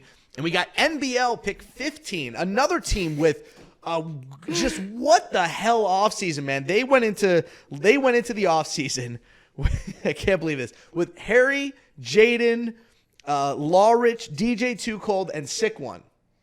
The only player left on that team is Harry, and he's not even a point guard anymore. They've moved him to shooting guard. They've acquired C's, Bag Motion, and then they pick up Milo from the A&Z tournament, who we can talk about him in a second. But I have never seen a team make a finals and want to be split up that bad. Like, it was as if they all came to the same conclusion of, that was as far as we could go, and then they just were like, all right, chalk it up and I'm out. Like, they were all out, like, immediately. Like, we're out. Bye. Trade us. It's crazy. It is crazy how it does work out, and I think probably they were a little bit too hard on themselves. They were playing the Warriors, who were just like this insanely great, good team. They were never going to win. Like, no offense. Look, NBL, they're always going to compete. Yeah. Moody's a great coach. They were never going to win that series. No. They played that series 15 times. I think they lose 15. It's not even their fault. The skill differential was just night You and had day. Kenny got work putting on one of the best lock seasons ever. Cease literally playing as well as any power forward ever has. And honestly, like that NBL team, you go back and you watch their run through the East playoffs. They were damn good. Harry raised his game. I thought Jaden took a huge step forward. Lawrich, DJ, they were outstanding. And I think it's a shame that we're not going to get to see that team again. But I will say, despite all those guys asking to leave, they have a very, very interesting team. I don't think people are looking at them. I think people are kind of underrating them. But like C's, we know it can score. Harry, we know he can play defense. Bag, we can do everything. Milo, historically in the A&Z community, has always been a great inside big. And he's been playing threes recently and looks pretty good. I think this team in an Eastern Conference that, while they do have stacked teams, is still very wide open. Like, I don't know what we're going to see from the Cavs this year. How is Radiant going to respond after a down year in the Knicks? The East is still wide open to me. I think this NBL could be a sneaky, sneaky team in both game modes. Yeah, the only concern I think I have is talking about C's, and yes, he can score. I feel like the usage of Harry is going to be very, very low with C's having the ball in his hand as much as he has. Yeah. Which, again, like if you want him out there playing defense, and maybe he'll just like find his way, because if you're looking at back when they played fives and C's and MDS were working together, there was a lot of MDS actually with the ball in his hand scoring instead of plays going off of that. Yeah. I think what a lot of people were thinking, and I've even brought it up, but it's been shut down, was like, would they even take another A&Z player right here to finish it out the power forward position? I doubt it. I mean, if there is, it would be Mona. Mona would be awesome. We can actually talk about him when we get to the second round, because there's some teams rumored to really like him. I think they have to go with a U.S. power forward. They got to get a guy who's going to replace DJ Too Cold. I have them taking Odon, who's like a big threes guy. But like, the one thing the one reason I'm really high on them is because C's has never had a team that could get him stops. Mm-hmm. Never. Even when he had his best scoring games, nobody could get him stops. Never. No stops. He never really had a great defensive shooting guard. He's never had a lockdown who can do what Bag Motion can. I'm really excited to see C's on a team that takes defense seriously. Like, the Hawks tried every single year they had with him to play defense, and they failed epically. This NBL team is going to be good defensively. Bag is going to be awesome with him. Like, the screens that they're going to do with Bag, the two-man game, Harry being on the hash, running the break, all the stuff that he can do at two guard.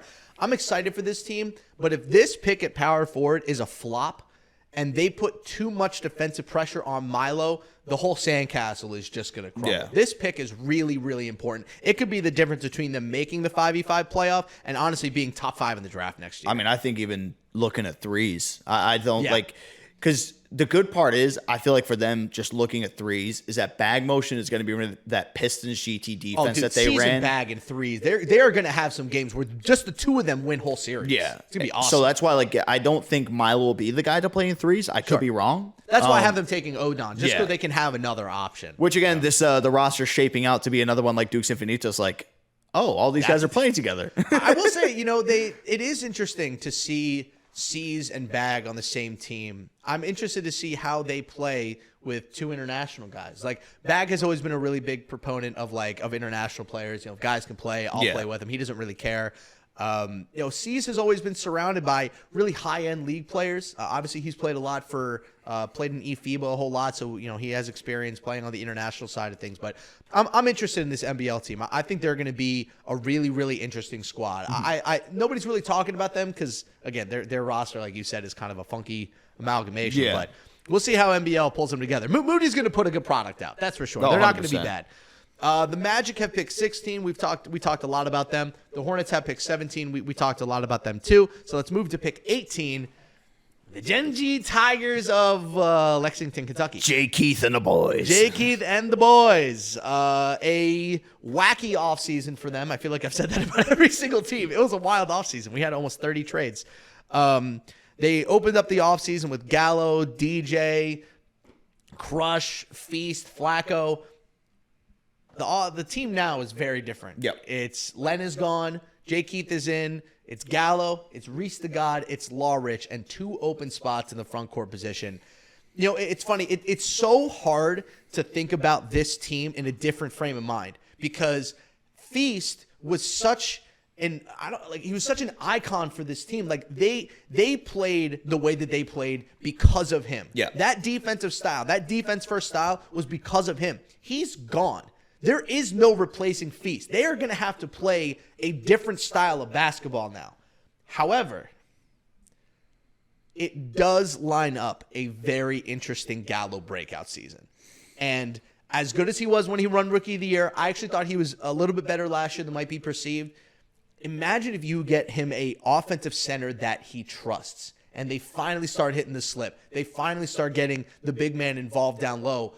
I wonder if with Reese, with a good offensive center, I wonder if Gallo is going to explode this year. Because honestly, if he doesn't, they don't really have a chance in this conference. Yeah. It's either Gallo goes crazy. Whoops, hold on, I knocked out my There we go. It's either Gallo goes crazy this year, or they're going to be top 5 in the draft. It's the only real options. I don't think there's a world where they're just kind of mid. I think they're either going to be real good or real bad. Yeah, I think for me with Gallo, specifically when we're looking over towards threes, what Gen G was kind of the same story since we introduced threes into the league. They play games close. They are a team that probably out of any other team in the league will lose 21-19 all the time. And I feel like that comes to be better in threes. They need to Gallo needs to get into his 3-point shooting rhythm in threes, right? And then also, I think to your point, you just brought up the defense. You get him some stops. I think Gen G is going to be able to turn things around all the way. So it will be interesting to see which direction they kind of go with at the power forward, especially when you have somebody like Lawrence, right, who's built from this 3v3 side of things. You're looking at some of the 3v3 prospects that you have that you could end up swinging in. Names like a Miami that maybe pops up. Like there's a ton that you can bring in, at least, even if you're not thinking fives right now and you're just like, I just want this guy for threes.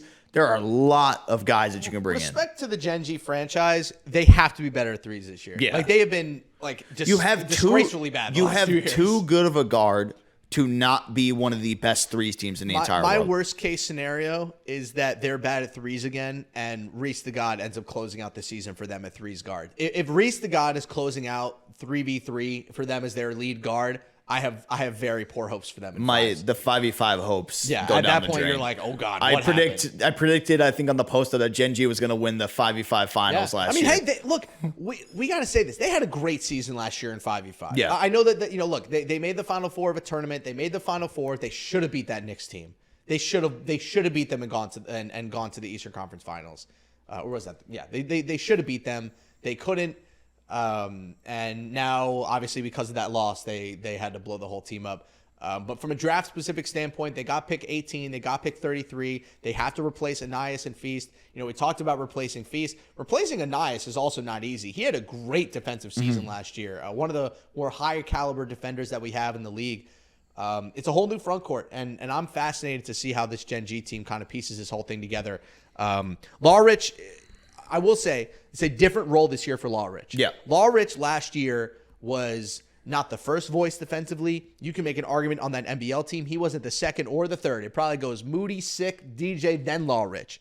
This year, this is Lawrence's defense. He's going to run this defense. He's going to make the calls. He's going to be the guy at the tip of the spear who's controlling their tempo. So I'm as I hit my wire again, I'm very interested to see how he plays this year as kind of like the guy on a defense. So that'll be fun. Yeah, which will be, I think it's interesting because we always presume him as being this quiet guy. Yep. But apparently he's not, especially when it comes down to the locker room. So I think it's good to give a guy who's young in the league the keys to say, okay, this is going to go your way, what you want to do. I also think, too, right, bringing that Chief Keef connection, the way that they kind of built things there with NBL Oz Gaming and him, I think that's going to really help that transition of maybe trying to replicate something that they did last year. Well, let's move on to our single pick teams. Pick 19 is T-Wolves Gaming. We've talked about them a lot. We can move on from them. And then Jazz Gaming have pick 20, and that's the end of the first round. So now let's get into the second round. The Grizz have the first pick of the second round, pick 21, so we can move on from them. And then now we hit the teams that have a lot of retained guys that only have one pick. We start at pick 22 with Heat Check Gaming, coming off of a confusing year. I say confusing because the team wildly underperformed, but also I'm excited for the roster that they put together, even though 3/5 of that roster were really bad last year. Like, they bring in Matty. I don't know what position he's going to play. Could be lock. Could be point guard. We don't know. It better be locked down. I think Matty's a special lockdown. He's one that he makes big time game changing plays, and offensively, I just love his game. I've seen him a point guard in the league before. That was back then in season 2. It's been a long time. I don't want to see him a point guard. The front court combo of Matty, Dietrich, and Saucy is going to be fascinating. Yes. However, let's be honest. This team is going to go as far as Kai will take them. I think that period end of story. And whoever they get at 22, whether it's a shooting guard, I also would not put it past the Heat to take a point guard and put Kai at the 2. I'm not putting it past. Well, them. so that's the mindset I was going with, right? If we've seen guys take massive leaps from just being scorers and then the next year being able to complete their game. Yeah. I mean, Unguardable is kind of like the poster child for that right now with the way that he was able to turn his game around. I think if you're the Heat here, because for Kai, I still like when I watch him, it's just a score-heavy guy. Yeah. I think that the correct way to go here would either be a playmaking shooting guard or just going for a point guard and saying, hey, you either have to mold yourself into a shooting guard or we're just going to put you a point guard and have Kai go to the 2. Respectfully to Kai and his talent, the season he had last year is very reminiscent of a guy with all the talent in the world who hasn't really played that much competitively in his career and was kind of like learning as he went. Yeah. I will say, I've watched him a lot this offseason. What concerns me is that he looks like the same player, which is great. He's going to finish top 5 in the scoring. I mean, you could make an argument he might win the scoring title this year. I think he needs to slightly change the way he plays to be a little bit more team-centric, especially because he's got Matty in one of his corners now, one of the best shooting locks that we have. Dietrich has looked outrageously good this offseason. He looks like he might be one of the 3 to 5 best power forwards on planet Earth right now. Saucy coming back. B. Smoove was their shooting guard last year. B. Smoove, he had the lowest usage rate of any shooting guard in the league. That can't happen again. It cannot happen again. He cannot, no player should have the ball that much unless you're like Ant. The development... And Ant doesn't turn the ball over like that. Well, because so if Kai doesn't improve and add passing into his game and being able to work a whole team, it's honestly going to turn into like a BP 2.0. Yeah. BP over the years, right? He has been a phenomenal scorer, and each time he's gotten chances in the league, we don't see improves to the passing game at all. Think even now sometimes I get a little bit of that from BP too in terms of being able to finish it. But even if you look at some of the box scores, they're very different from maybe what you have seen in the past coming from him. So I think that's my only concern. So I feel like the safe bet, get yourself a shooting guard who's going to be a little bit more of a playmaker, or get a point guard to be able to transition over to the shooting guard role. The Heat are in such an interesting spot here because they could end up being one of the 4 best teams in the East. They really could. I mean, Kai has that level of talent. He's that good. How many times have we said that about the Heat? That's on exactly paper, it. That's this exactly is a playoff, clear-cut team. It's the same thing every year. And also, I will say, I don't think they'll ever trade Dietrich, but if there was ever going to be a year for a Dietrich DPOY breakout season, this is it. This is absolutely it. This is it. So that's the Heat at pick 22. Let's move on to the Bucks at pick 23. The Cooks era of the Milwaukee Bucks gaming is over. He got dealt this offseason for a package that got them CP. And guess who's back in town? It's Mr. Dimes, Mr. Artreo Boyd himself. He reunites with Dawsix and Johnny, the team that he won the title with back in Season 5, Finals MVP. One of the greatest coups in 2K League history that they allowed CP and Dimes to get on this team and extend, I don't want to call them a dynasty, but to extend this possible dynasty's run. A finals in Season 5 and a championship in Season 5, a Final Four finish last year, one of the best 2-year runs we've had of any organization, especially for an organization that nobody was really taking seriously before that. And now they're left in an opportunity with easily, in my opinion, the second best roster in the West behind the Warriors. CP, Johnny, Dawsix, Dimes. But that pick at 23, there might not be a bigger swing pick in the league than that pick. Because if they nail 23 and that player is an elite 5v5 power forward, because he's not going to play threes. You got Johnny and Dimes. That pick could either win them the title or be the reason why they fall to the Warriors again. That could be the pick that puts them over the edge or is what holds them back the entire season. I actually think, low-key, it might be the most important pick in the draft. So which way would you go then? Because I know you said that whispers of Warnock's, which would definitely shift Dawsix down to we'll move power Dawsix forward. to the 4. Retro, I heard, has been trying to get to them too. It's difficult. I also really like Anais with them. If they're looking for just a real defensive guy who's going to come in, really know what he's doing rotation-wise. Do you think with somebody like Anais, though, because with how vocal he is and him being like the leader, do you think that clashes? That's the like that because I think like you can have all the talent, but if you're the one that's trying to be the vocal leader in that, I don't even think he's a vocal leader to the point where like he's just going to be vocal. Yeah, and like also he played with Feast last year and Crush, two very vocal guys, so he knows how to kind of find where his voice goes. The reason I like him the most is because last year the defense that Gen G ran forced him and Feast to constantly be switching. One of them's running pick and roll, then the other one's playing corner. Then they're just constantly going back and forth. That's going to be their defense this year too, where Dimes is going to play corner sometimes. Then he's going to have to play pick and roll, and then one of them will be the rebounder. Like, I just think he can do so many things for you defensively. I'm worried that they're going to take a highly touted rookie and the pressure is going to be too high for that person because this team is title or bust. Yeah. I mean, this team either makes it to the championship or it's a failed season for them. Period. End of story. That's the expectation of this team. I don't know if there's a rookie in this class where I'm like, that's the guy who's going to win them a title. But it's the most important pick in the draft. They nail that pick, they can win the title because of it. So we'll see. That's the Bucks pick. And now we get to pick 24. Dallas Mavs Gaming. Home, I mean, one of the wackiest roster turnarounds you'll ever see. And somehow, amazing turnaround. Somehow, some way, they have been able to acquire both Dave Fry, maybe the best player of all time, and secretly, I feel like nobody is talking about this, they also got Shots, one of the best players in the history of the league, just casually sitting there at power forward. I feel like we've forgotten that Shots is on this goddamn team next to Dave Fry. What the hell? How did they allow this to happen? It's time to stock up on the good gifts of Shots. The ones that you always type Shots, and Dimer always posts them of him in a Hawkstown jersey, rubbing his head, rocking back and forth, going through it. It's time to get some smiles from Shots and more of these that we end up seeing.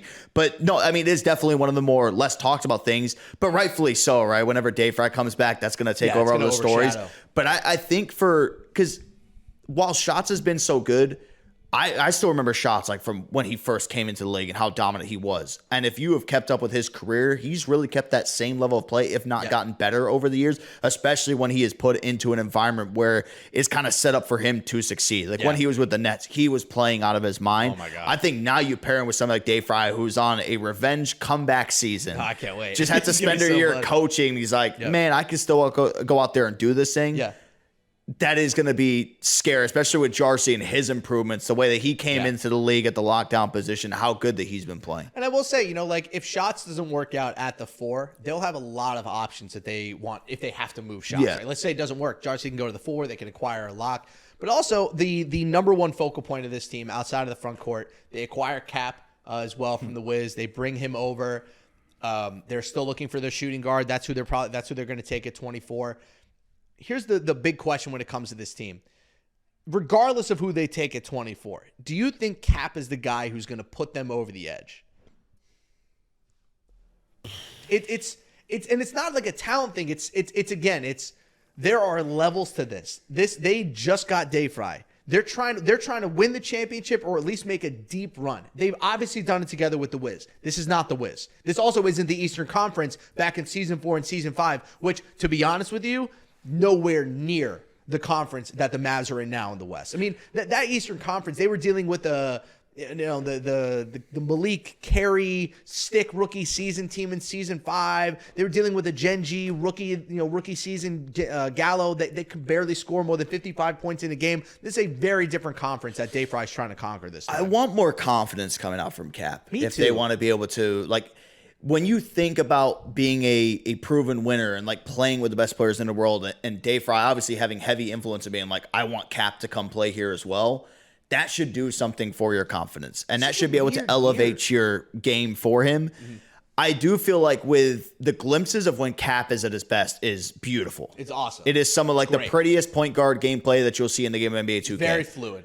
But when it's bad, it is miserable. When shots aren't falling, because that man is one of the best of when he is hot and getting open, he's drilling every single jump shot. But when he misses one when it's wide open, it feels like all of a sudden it's 0 for 2, 0 for 3, 0 for 4. If you watched him during UPA, it's a perfect example of it where he went ice cold and they had to really, really lean on Gazuli to be like their primary shot maker. And like Gazuli's a good player, but like, they're trying to win the UPA championship and they didn't even get close. I mean, they just really struggled offensively. This shooting guard pick at 24, absolutely massive for them because that person is going to have the ball in their hands a lot, whether it's to start possessions, to end possessions, off ball stuff, off of offensive rebounds, kick outs from Dave Ryan shots. This shooting guard is going to be a huge, massive, massive part of this team. And I wonder, do you go threes guy? Like, how confident are you in Cap playing threes? Like the thing with Cap last year is that he had such a weird year. I mean, he had the highest 3-point rate in the league, which is, percentage of shots total versus 3-point shots. So basically he took the most 3-pointers compared to the actual shots that he attempted overall. It's a funky mix in the backcourt for them. And it's not that I don't like them reuniting Cap and Dave Fry, but I almost wonder if the two of them are better separate than they are together. But we'll see. This is going to be the ultimate test for this season because, to be honest with you, if Cap's not working out, this might be a one-year thing. I think that whoever you get at the shooting, you can't have a B-rich player shooting guard for this team. No. You're They going to be able to handle the ball. You're going to need like a Fanta, a not elite shooter I'd even put into the mix potentially, a U-Bots if he ends up falling all the way down here to the Mavs. You're going to have somebody who's going to put down the ball down the floor. You're about to be great on this team. That's a great call out. The defense, too, that'd be great. So we'll see what the Mavs do at 24. We talked about the Wiz at 25. Let's get to Pistons GT at 26. A fascinating team. Great offseason for them. They had B-Rich and bag motion. Sounds like that relationship soured a little bit. Obviously, they had Ramo as well. It was I don't even think it was a secret that Ramo and Ant were not getting along well last year. And with the style of play that they wanted to with the popper, Ramo just didn't fit in. So now you look at the team, and it's Ant and it's Connor bringing it back. They've replaced B-Rich with B-Smooth, which is, you want to talk about a like-for-like swap. Hoo boy. The usage rate will probably be low again for B-Smooth, but I'm very interested to see him play. I don't think it's going to be low. You don't think so? No. I think Ant's gonna have the ball a lot this year. Let's look at this though from when we've seen Ant before the league. Yeah. One of the best passing guards that you'll ever have. The one who's been able to make plays on the fly. Mm-hmm. Now you look at his run in the NBA 2K League at the point guard position, right? Yep. He had Malik. They lost to the Wiz because of an early release game-winning shot coming from B-Rich. That was a different Ant, though. It's a very different Ant. So, like, he's still playing with a high-level shooting guard there, and you saw what they were able to do. Yeah. Then you go to my boy EG.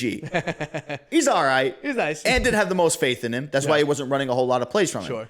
Then you bring in B-Rich, who, yes, we talked about when he is wide open and, like, when Ant and them would draw stuff up for him and make plays, could make it. Sometimes he didn't. You are now giving him somebody that I've talked to him for the past couple months. He has wanted B-Smooth for a while. I mean, they traded the number 3 pick for him. And he just got one of the all-time great shooting guards. Yes. To where I think that now you are going to see more of a collective offensive bag coming from the Pistons because Ant's like, man, I got B-Smooth on my hash now. I know that I'm going to be able to give him my bag of plays that I run and really start to have some adaptations to it. So I actually think that B-Smooth's usage rate is going to be pretty high from that regard. B-Smooth is the most flexible shooting guard in 2K League history. He has, without a question, played in the most diverse offensive systems of any player. I mean, I feel like every single year he's playing somewhere different, right? He had the Warriors system where, they had CB13, then he leaves there, he goes to play for Gen G, different system there, goes to play for the Heat, different system every single year he's there, including last year with a career low usage rate. But obviously, the gemstone of this Pistons GT team, if you're going to lose bag motion and you're going to replace him with a guy, the best possible solution is Mr. Jomar, the Puerto Rican miracle himself. And Dirk, I cannot express to you how excited I am to watch this team play 3v3. It is going to be a work of art. It is going to be a thing of beauty watching Ant, Jomar, and Connor play 3v3. For anybody who has watched them play 5v5, their chemistry is absurd. They practically know what they're thinking. The real question for them is not in threes. It's what are they going to do in fives? What position are they all playing? Is Jomar playing the 3, the 4, the 5? Is Spammy playing the 3, the 4, the 5? Or Connor, as you may know him from a 2K League perspective. And that brings us to pick 26. Dirk, prediction from you. You know Ant pretty well. You know Tunnel Vision pretty well. What position are they drafting at 26? Center. Center, okay. I mean, I think that'd be the best way to go, but I also feel like they have to factor something into where if they do want to change things up, right? Maybe they want to sit there and say, hey, well, Jomar is going to play center, and we're going to have him on the pop, and then we have to move Spammy to lock. So I feel like you have a really good safe spot because if you say you just draft a center and maybe you do have to switch things up, Spammy can go to lock, Jomar can go to power forward. Like those two can interswitch. Yeah. I think to the point that we had brought up about centers, a lot of centers are very one-dimensional in terms of they want to play on the inside, and that's it. Yeah. They also don't guard pick and roll at all anymore, where the old school centers, like myself, we were all used to guarding pick and roll our entire life, and switching to corner was actually a little bit foreign to us. Yeah. So for them, I think the way it's clear-cut, Ant wants 5 out. Sure. Does it every single pre-draft. Yep. Post-draft, he always did it when he wasn't in the league. Also, he should be running 5 out. He's the best 5 out guard of all time. So, no offense to Bear. I feel like Ant might have eclipsed. Well, they got to win the title. We'll see. Whatever center that they get, it has to be a popper. But even then, if it's not like that, I mean, you're not going to draft a guy who's known for playing inside and be like, hey, well, we might need you to play power forward. Now, you're still going to have to shoot. So I think they need a do-it-all type person. Now, when you're looking at some of the center lists, right, and who would actually be a fit for them, like I feel like for me personally, out of a lot of the centers in this entire draft pool, Yusuf is one of the best all-around shooting, inside, defense, you name it. Yeah. Now, would I see Yusuf going to that team? No, I don't think so. Bro, that would be such a funny locker. But in terms of from like a skill set, we brought up Mona before. Yeah.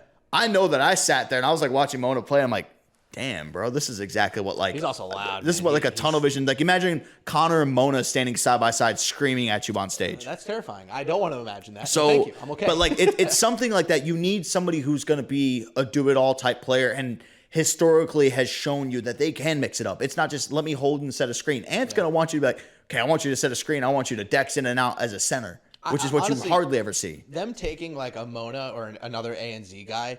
That then it becomes a thing. Like they've taken Jacko and they've taken taken Mona. Like all of a sudden they're like an A and Z like delegate. Like they're kind of up there. The only qualm I have with taking like an A and Z guy or a guy that's like more relatively unproven. Man, this team has such high aspirations. Mm-hmm. This team wants the 5s championship. Like that's all Ant was talking about last year. It's like I got my 3s title. I want to win 5 so bad. He won 3's MVP. Connor was amazing. Bag was amazing. B-Rich played as well as you possibly could. But they just, man, Ramo just did not fit that team at all. No. At all, man. It's the same thing. It's the same thing we just talked about, right? He's an old school center. He's known for his inside work. Maybe when post scores were a thing, the mid-range work. But it was never the 3-point work that they needed. I'm going to throw just a possibility at you. Then I think we can jump to the Lakers at 29.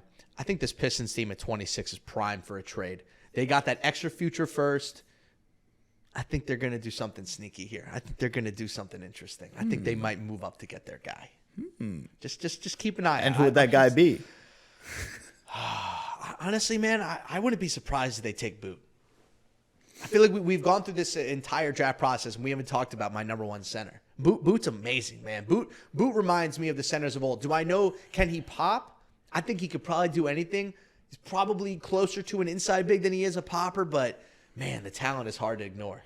Yeah, I that'll be the whole conversation. I guarantee in any interview would be if you're interviewing with the Pistons and you're playing a center, can you shoot the ball? How comfortable do you feel running this and doing that? I mean, they could always jump up and grab like Polo if they really want a popper. Yeah.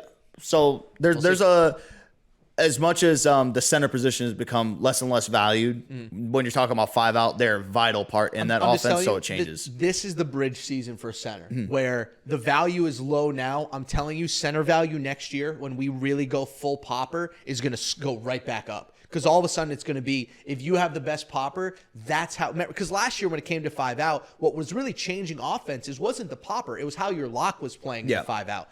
This year, though, that's going to change. This year, though, it's going to be all about the center and how he pops, whether it's how the Bucks are going to play with Dimes at popper. I think the Mavs are going to have Dave Fry on a popper. So however your center plays, that's going to kind of dictate the rest of the 5 out. I'm telling you, after this year, that center value is going way up. I hope so. Way up. All right, let's jump to the Lakers at 29. The I don't want to call it long awaited, but I would call it the long expected Shifty Kai to Los Angeles move has officially happened. Yeah. Whether it was the Lakers gaming or another team that was hanging out in LA, it was always assumed at some point that he was probably going to end up back there. An LA guy, of course. I believe he lives there in the offseason. He now goes to a team that – let's have an honest conversation about the Lakers. I feel like people feel like we don't have honest conversations about the Lakers. What do you make of Crazy? Where do you, like, when you think about him, are you like, you know what, goddamn, that is one of the best damn 2K players in the world? Or do you think that he is a little overrated at this point? I mean, he's only been on one team that's ever really done anything. The other rosters that he have all completely fallen apart by the middle of the season. Yeah, he's had one good season out of 4. I think he's still good enough to the level. Maybe the hype has died down a little bit, right? Yeah. Of like when we're talking about the conversations of the best player in the world, just because he doesn't have the results to prove that he is the best. His time at center is done. I'll say that. Yeah, I think if he goes back to the lockdown, I think that's where he can really be game changing. Yeah. I think my issue is him, at least from a body language perspective. They'll get to like the midway point of the season, they just don't give a shit. They really need him to be more of a leader. Yeah. Especially with, and I'm not trying to say that Kai is not that guy, but like Kai has never had to be that guy. And when he was asked to be that guy on Gen G, it didn't work out that well. Like, my worry with this Lakers team is that they have so much talent. Like, Green Too Nice, good player, right? They got Crazy, good player. They got Shifty Kai.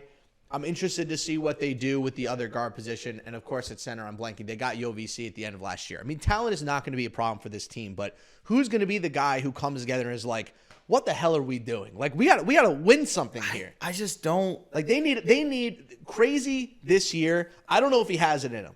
He has to be like face of the franchise level guy. Like, this is his team. No offense to Kai. This is Crazy's team. They've been building around Crazy for years now. And it's been weird. It's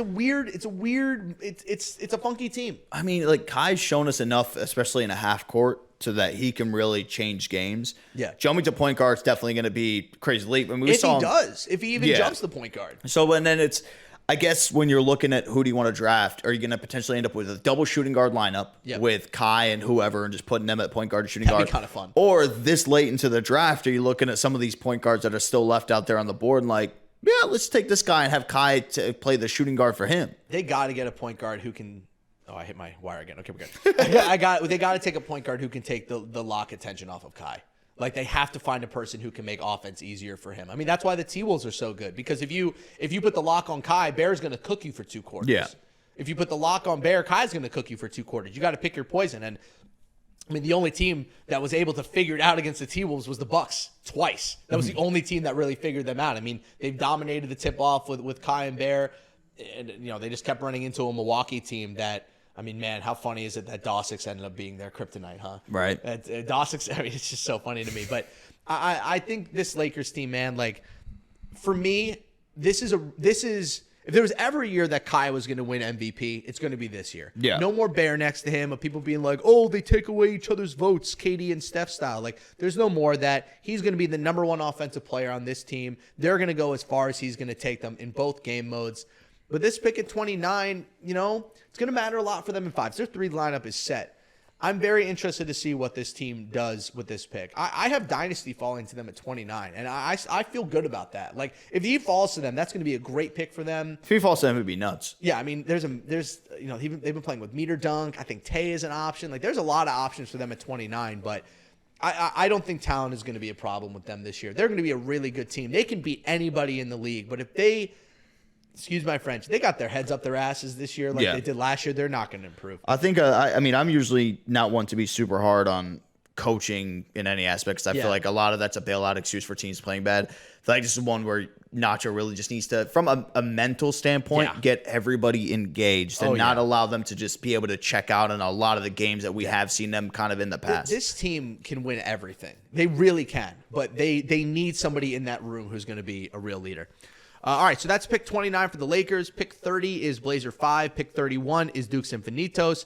Pick 32, Raptors Uprising. Is this our last team that we're talking about?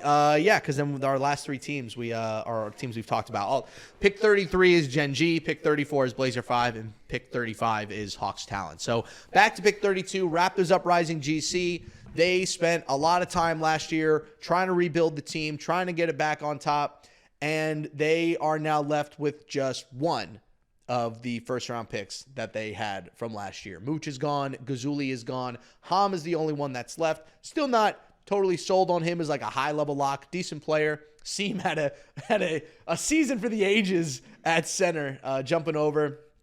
And, of course, they make the giant – well, I should say, before I get to the giant trade, they also acquire Crush towards the end of the offseason from Grizz Gaming, which should be a very fun front court between Ham, Crush, and Seam. But the creme de la creme, one of the best trades of the offseason, Raptors Uprising snatch Antoine Love away from the Hornets. One of the most interesting stories in the league. Tried to make the league multiple times, never gotten drafted, will likely end up going down as the greatest undrafted player in 2K history by the time his 2K career is done. What a season for Antoine Love last year, and what a spot for him to land on this Raptors team that, again, in an Eastern Conference that's wide open, they could be really good. If they secure maybe somebody falls to them at 32. I have them with Ubats right now, or even a Rigby. They put together the Hornets backcourt. This team could be really, really good with Antoine Love as the focal point. That's what I was just thinking. I was like, this would be perfect if you get a Rigby, but elevated. Right? You don't need somebody who needs to be this prolific scorer. You need somebody who's going to be able to get you stops and hit the open shots when it's really needed. Antoine Love is going to take over a lot of the load.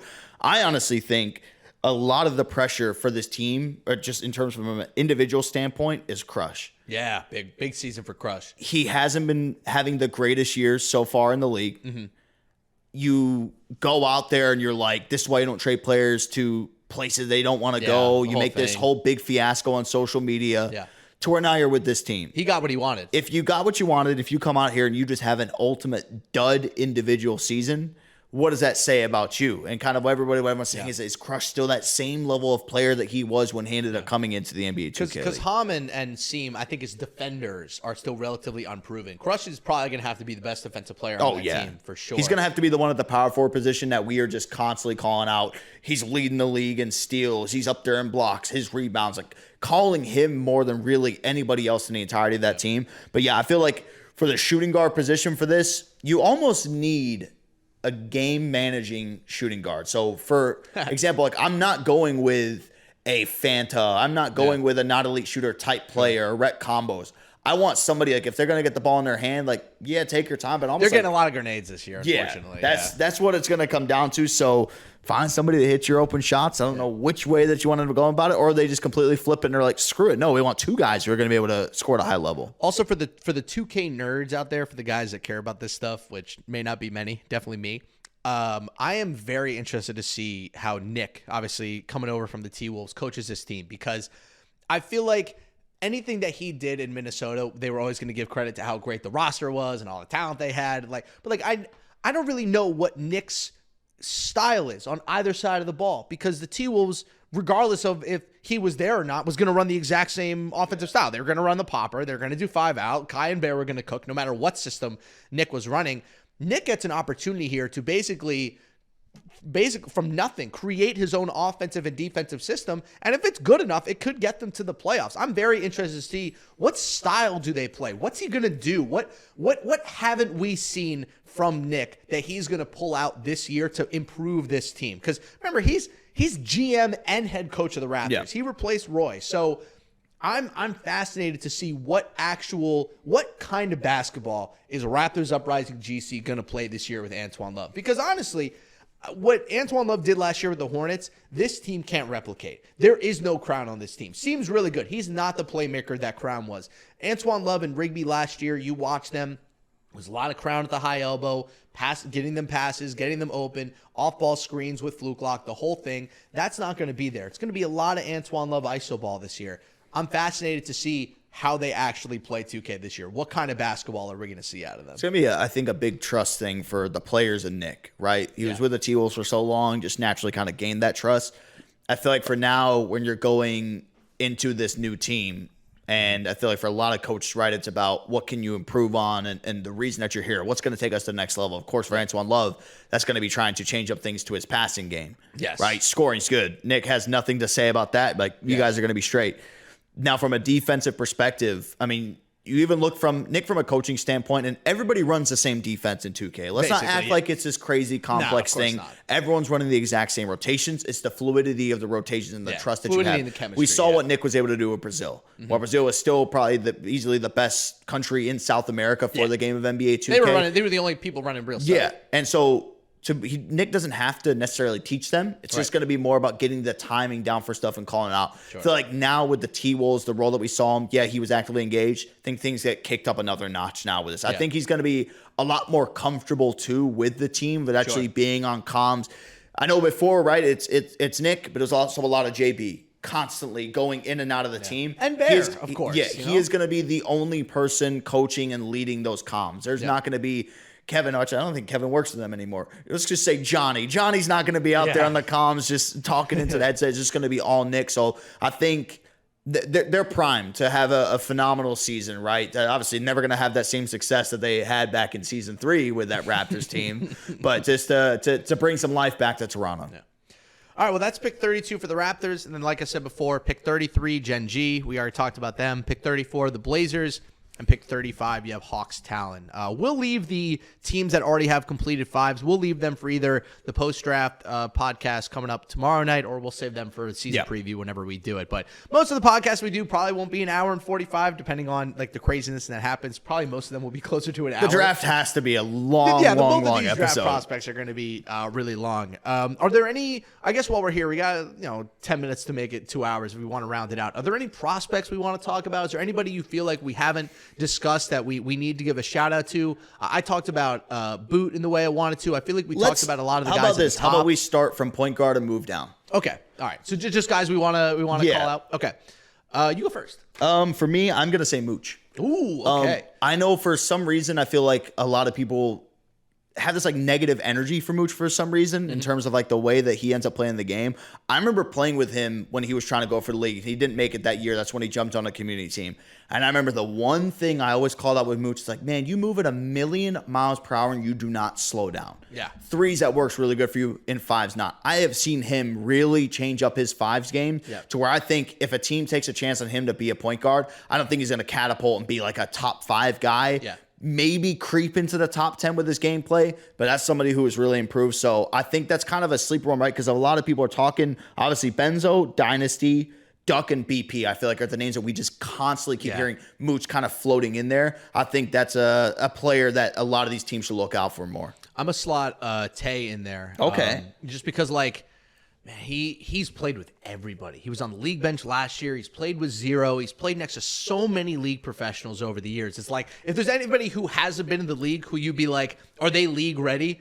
You can't be more league ready than Tay. I think his upside is understandably like a little bit questionable, but if you're looking for a guy who can run an offense, he's not going to kill you. He's not going to turn the ball over a lot, and he's going to make your high usage shooting guard happy. He's probably the guy. All right, shooting guard. I'll go first on this one. I think that rec combos isn't being talked about enough.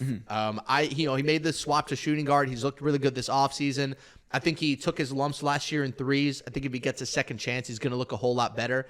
The only real question I have with him now is hash defense. But I think he could be, if he doesn't get picked, I think he might be a sneaky ad wave guy if a couple of these teams have shooting guards they don't like. I'm going to go with X6 Mello. Okay. And I'm going. Okay. I think just because I'm not as in tune as much as I used to be in terms of like watching a lot of the Pro-Am, I got to see him UPA. And I got to interview him too. And that's why I kind of got sold on him. I think it's very rare when you have a guy that's coming in, getting interviewed on camera to where you see how much they talk when they're playing the game. And you get them on camera and they're just like very timid and quiet. Man was as confident as ever, as comfortable as ever. And I feel like you need something like that. The guy's young. And so I feel like that's exactly what you need coming into there. So I feel like that's definitely somebody, I know his name creeps up, but when you're looking at how stacked the shooting guard position is, it's a tough world to be in. Hey, we were talking about him as a potential top 5 pick going into this pre-draft, and that talent's still in there somewhere, that's for sure. All right, let's get to lock. I'm gonna go. This one might be, a little bit more obvious. I'm gonna throw Icy in there. Okay. He had a really weird first year in the league. Played for a bad Hawks team. Played for a really bad Hornets team. Like, it didn't really get a true opportunity. He's had a great pre-draft, and obviously capped off at UPA, hitting one of the best shots that we've ever seen in on-stage Pro-Am. If there is any lock in this league, if there's any lock in this class who deserves a second chance, it's him. I don't know what else he has to do to get a second opportunity. I don't even know if he's going to get it. But like, if there's a team in the end of the draft who needs a lock, just take him. You know he can play in threes. You know he can play in fives. He's played with everybody in the league, literally everybody. I think we have 100, we have 90 guys who are in the league. I think he's played with like 60 of them in Pro-Am. So I think Icy probably deserves another chance. Will he walk in and be one of the 5 best locks in the league? Probably not. Could he be top average? I could see that. I remember individually, like, his defense was really good. His shooting was definitely a struggle when he was in the league. Well, we know he can hit 44% covers out the corner for the game. Boom. Put your hand down. Any locks for you? Put your hand down. That was great. One I'm just going to throw out there because I think a conversation always goes, it kind of floats under the radar, is follow the God. Ooh, okay. It's when you have a track record of every single team that you're on in the NBA 2K League and you're one of the best defensively. They all like him. That says something. Yeah. So I just want to throw that out there, but the one I'm going to go with is actually Dario. Oh, I was going to mention Dario. Yes. I feel like nobody talks about him anymore. Dario, I don't know why people don't really talk about him so much. I think in 3v3s, he is so good. I mean, that's obviously his bread and butter. Yeah. And the one thing I love so damn much about prospects and guys who come from 3v3 are the ones that, like Dario, like Iggy Mo, who go, screw this. I'm actually going to jump into 5v5 as well and play that at a high level. And Dar is one of those locks who will consistently get you like, what do you call it? Live turnovers. They're getting steals during the game. Right? So where maybe he's a little bit more aggressive like so many other 3v3 locks are, I think that's going to be really good for him if he gets in the right choice. So that's the one I'm looking at for small forwards. All right, that's a good one. All right, let's jump to power forward. I went first with the IC. You go first this time. Oh, let me go with... Dun, dun, dun. Oh, this is tough. I have 3 I want to pick from. Okay. Actually, 2. Okay. Miami or Jin. Ooh, one of those 2. I was going to say Jin. So take Miami. I'll take Miami. Yeah, I think for Miami, it's strange, right? Because when you're looking at that... Why can't I think of the 3v3 team that they had? What was their name? Handles. Team Handles. Team Handles. How good he played then, clearly showed he was the best popper in the entire world in threes. Respectfully to the rest of the league, Miami revolutionized how we play 3v3. Yes. Respectfully. And he played the old school way with non-elite shooter in them and showed what he could really do. He was so good. Now, the drop-off was really strange that going to the next 3v3. Did he even play? Nope. And that's where I'm like, okay, didn't get drafted. How do we have the best popper in the world not even playing on a team, not even getting drafted? Yeah. So he's a sure shot in 3v3, easily. Yeah. The big question even for me still is a little bit in towards fries, but he has the work ethic like so many of these other guys who are trying to make the transition. And he has played very well in a lot of series going into this. Miami's my sleeper at the power forward. Jazz for him would be such a great landing spot. Kaze, get him and Kaze back together. Rhea cleans up all the mess, man. Get the Kaze Miami combo. I'll go Jin. Just because straight up, he's one of the best 2K players in the world, and he proves it every single 2K that we have. Any competitive mode that exists, he is like top 10 in. He's constantly competing in my team. He's constantly competing in quick match. He's constantly competing in Pro-Am. He just knows what it takes to win at the highest levels. And I'll be honest, if he didn't end up out of the league for everything that happened, with like I think it was some like account sharing thing that happened with 2K. Yeah, he during the My Team tournament he shared accounts. If that never happened, he'd still be in the league. Oh, straight up, like he never would have left. He would just have been here. I don't think he's like a first round guy who I'm taking Jin right here, but like he's probably as good, if not better, than all these other bigs. He can play center also. I heard he interviewed great with a lot of teams. He seems to have grown up a lot since that situation. I'm excited for Jin to get back in the league. I think it's going to happen. A lot of teams are sniffing around him. So just in terms of a sneaky pick who we haven't seen on a lot of mocks, I think Jin is going to sneak in. All right, let's jump to center. Your favorite position. I got mine already set. You go first then. You're excited. I'm going Mona. Ooh, you're going Mona. Okay. And the reason being is it's all about recency bias, right? When that APAC tournament got done, it was all love. We need Mona in the league. Mona's league ready. I'm getting DMs from people saying, tell me about Mona. What was he like in person? So I'm like, oh, our team's doing this. And then Warnock's took all the spotlight going through EFIBA because that was happening right around the exact same time. But the Warnock's wave is still being rode. The Mona one, I don't think I've heard anybody say his name since that point. Never had a moment in doing the problem is because like the EFIBA stuff, like it was like a fire with oxygen, just swallowed everything up. You know? So I think for him, from what I saw, and granted, right, they aren't playing the best of the best in the entire world. So you do have to factor that in.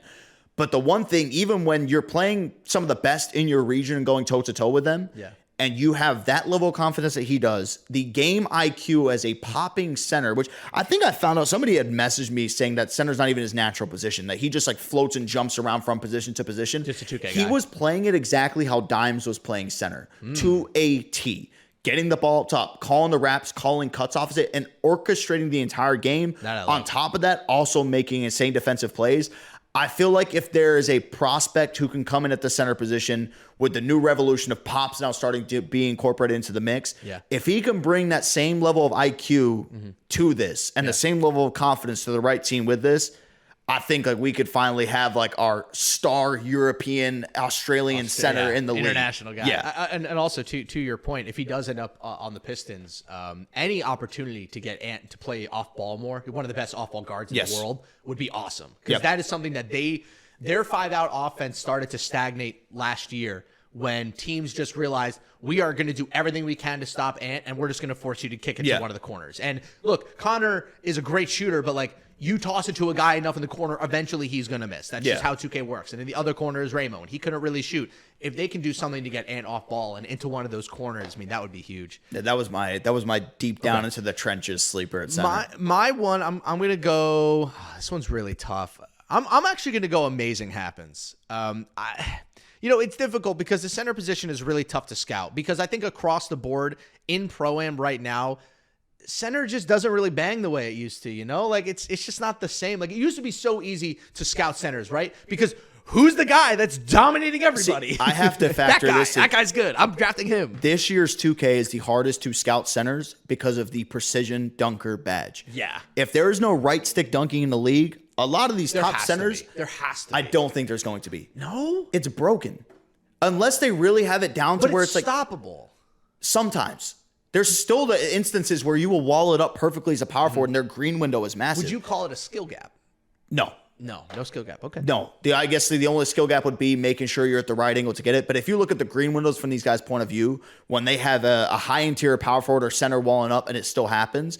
Now, there are people who just start spam jumping and you'll end up getting it blocked. I wonder if the league caps it. I wonder if they say, like, you can't have it Hall of Fame. It's like capped. Even then, like if it's a bronze and it's not even like really worth having, you're gonna do it when you're wide open. I'm saying like maybe the cap it in gold. But that's what I'm saying. Yeah, that could definitely. Okay. I could see it 100% being a badge that maybe they go to the league build thing and they're like, there's no balance in this, or unless they want from entertainment. I mean, I watched season 3, season 4 league build of just poster dunks happening 24/7 without a meter. So that's something I wanted to factor in though with a lot of this. Again would make us all. Yeah. So that's what I'm like looking out for. I think that's what made it really hard to scout a lot of centers this year, were the ones that had that high precision dunker and were just standing dunking everybody. And that brings me to amazing. Like the reason I like him so much is because I feel like whenever I watched him, he was always just playing well. Like I don't think I've ever seen him play like a truly bad game. He always just seems to kind of go along, does his thing, gets the boards, gets the points, never really turns the ball over that much. Decent defender. And I feel like with where the center class is now, he's just going to be kind of a safe pick. I don't think he goes first round. I think he maybe late first. I've heard the T-Wolves are interested in him. I think there might be, Blazers I think would be interested in him too. If he's on the board for them at 30, that would be a huge get for them. But I like amazing this year. I think the center class, I'll say this to any 2K prospects who's still listening to this 2 hours in. If you're a center, next year's your time. Yeah. Start learning how to pop. I'm telling you, every team in the league is going to be looking probably for poppers by the end of this season. So just keep working, keep playing, and get your pop down. Get your shot down. I've just it's kind of again like the evolution with a lot of positions in the league. I think while inside centers are always going to be good, right? And if you have the right guard, you don't need a pop, right? But I just think that the more advanced offense in 2K is starting to get. I think that a lot of these teams and the guard, I mean, there's a lot of guards that they just can't play with a popper. Right. The IQ is not high enough to make passes correctly, and IQ of some centers. That's the biggest thing with a lot of centers when they're on the pop is that, I'm on a shooter. I just have to pop the entire time. Yep. They don't play like insides. I remember Dime's strategy this entire pre-draft was Dimes goes and plays like an inside, gets his takeover, and then guess what? He starts shooting that thing over and over and over again. He's out there. So guess what? If you defend him, he's passing it to somebody. He's literally he's calling a backdoor cut for this guy to go. It's like, hey, CP, cut. Hey, you, cut. So that's just something. Behind his head. Well, we'll get even going to next year, and I think by the time that we hit our anniversary year of year 10, it is going to be a poppers only world. Finally, my dream. And I hope centers go back into pick and roll, but that's another story. Dirk, I had a dream back in season 4 that all centers would one day be poppers, and goddamn it, I'm getting what I want. I'm getting what I want. All right, let's wrap it there. We went for 2 hours to preview the draft. Obviously, we'll be back after the draft. We'll go through every single pick. Maybe we'll go through the rosters. Maybe we'll save that till we're both home at our computers. We'll see how we feel tomorrow night after however long the draft broadcast is. But thank you guys for joining the first ever episode. Jeez, I can't talk. Of Virtual Courtside with Dirk and Harris. We'll be doing this throughout the season and obviously throughout the preseason that'll be starting up here, coming up in a bit. Season starts the end of February, so we got a lot of content to make. Oh, yes, I'm ready. And I need to stay busy. Yeah, exactly. I need to stay sane. All right, y'all. We'll see you next episode.